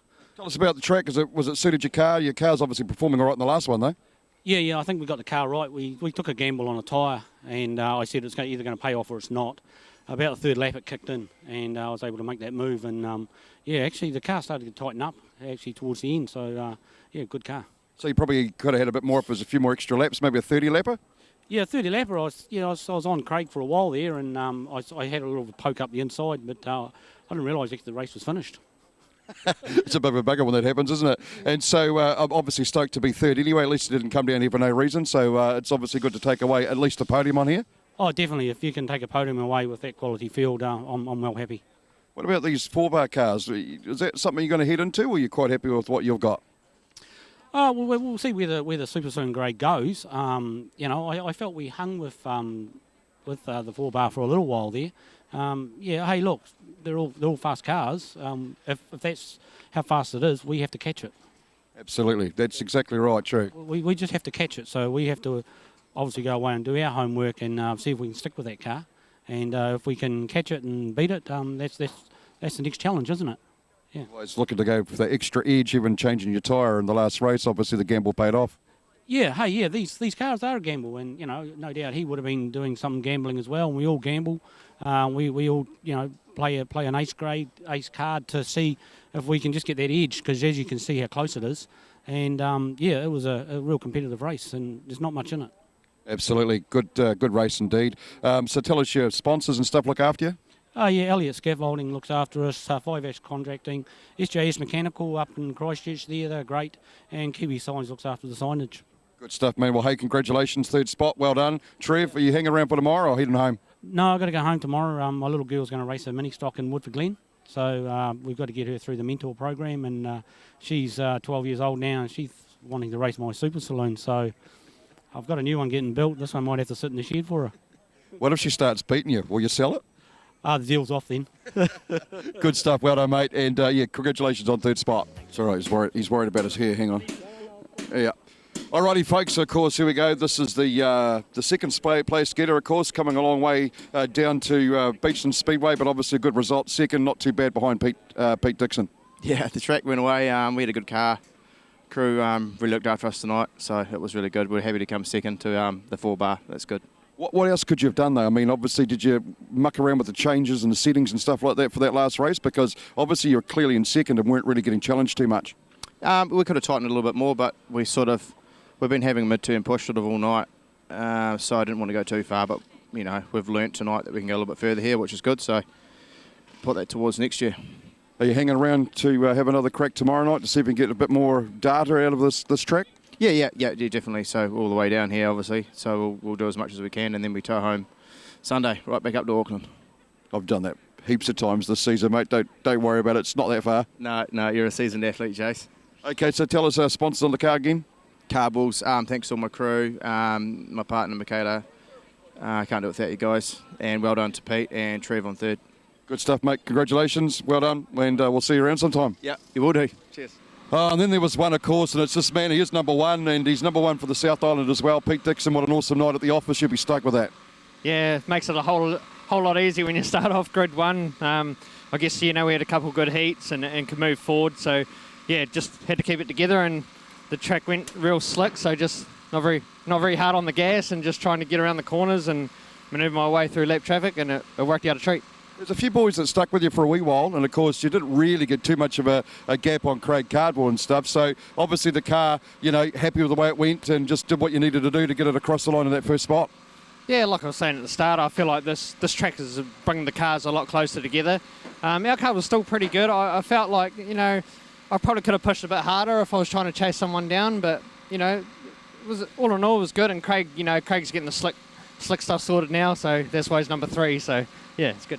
Tell us, is there much more you could have got out of the car? Like, was it pretty much where you're at with it, or is there still more to find in this beast? Yeah, I think I could have found a wee bit more. Obviously, you always say that when you come back in, but I think it was definitely pretty close. And it's good coming to the track now and just tuning the car, not worrying about development. I guess because the last 3 years I've been doing that up to the New Zealand champs, and now I can actually just come to the track and try to set up the car. Makes it a lot more fun. Absolutely. We just turn around the cameraman. You look at all the people here that are quite, enthused by this machine, and obviously it's, there's a lot of interest in this car, and there could be the possibility this is the future of the sport. So these people are pretty impressed, obviously, with the way this car goes, and you must be happy with the attention it's getting. Yeah, I think it brings heaps of fans. It probably brings new ones as well, and like you see, you can go anywhere on the track, so it makes the racing a lot more. I'll say if there was 20 of them out there, we'll be all dicing. So. Hopefully it goes that way, fingers crossed, but we'll see what happens. I see McManaway had a wee crack on the outside, made a few spots, but his car ran out of talent pretty quickly, obviously. So, but this machine here just kept it on that pole line, do what you needed to do, got the win. What does it mean to you get the South Islands as well as the New Zealand's in one season? Yeah, it's pretty awesome. I haven't won a South Island for Supers before, so this is my first one. And this is what I come here to do, and I'm pretty proud in doing it. And hopefully, not putting a curse on my teammate, but hopefully can do the job in the North Island. Well, exactly that. And do you think that you will go and have a crack at the North Island title next year if this car's still floating around? Yeah, definitely. It was, it sort of sucked the way COVID happened. We were going to do both titles, but obviously they fall on the same weekend. Then we looked at trying to get the ferry through the middle of the night, but it was probably an hour out. It was a bit touch and go. So anyway, we're staying here for the weekend. Yeah, but definitely want to do a North Island title at some stage. It's probably a good idea, though, you stay here and, like I said, get a bit more data, a bit more, setups and stuff like that. I mean, it could be a completely different thing next season when the New Zealand title's on, but if you get something like that, that's not a bad track. It wasn't too bad. It used to go a bit slick, but it held up pretty good for the amount of racing that was on it tonight. Yeah, exactly. It's good to know what the track's going to do. Like, no track in New Zealand's going to hold together for a whole New Zealand champs. They all go slick, so and that's what we all got to race on. So it's good to come down here and get some laps and, yeah, now we know sort of how the track goes and what it does, so got some information to go back with. Absolutely. Sponsors, mate, there's a few of them. Let's get that done. Who looks after you? Yeah, firstly, it's IDM Tauranga. He's a big part, old MC there.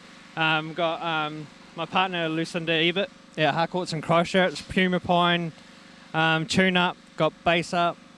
And just the whole Cowling group, my 2 stepbrothers up there, probably watching on TV. Good stuff.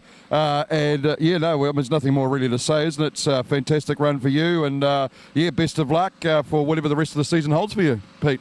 Yeah, I think we've got maybe 1 or 2 more up north after tomorrow night here, and then we'll see what happens in the off season. Okay, well done, mate.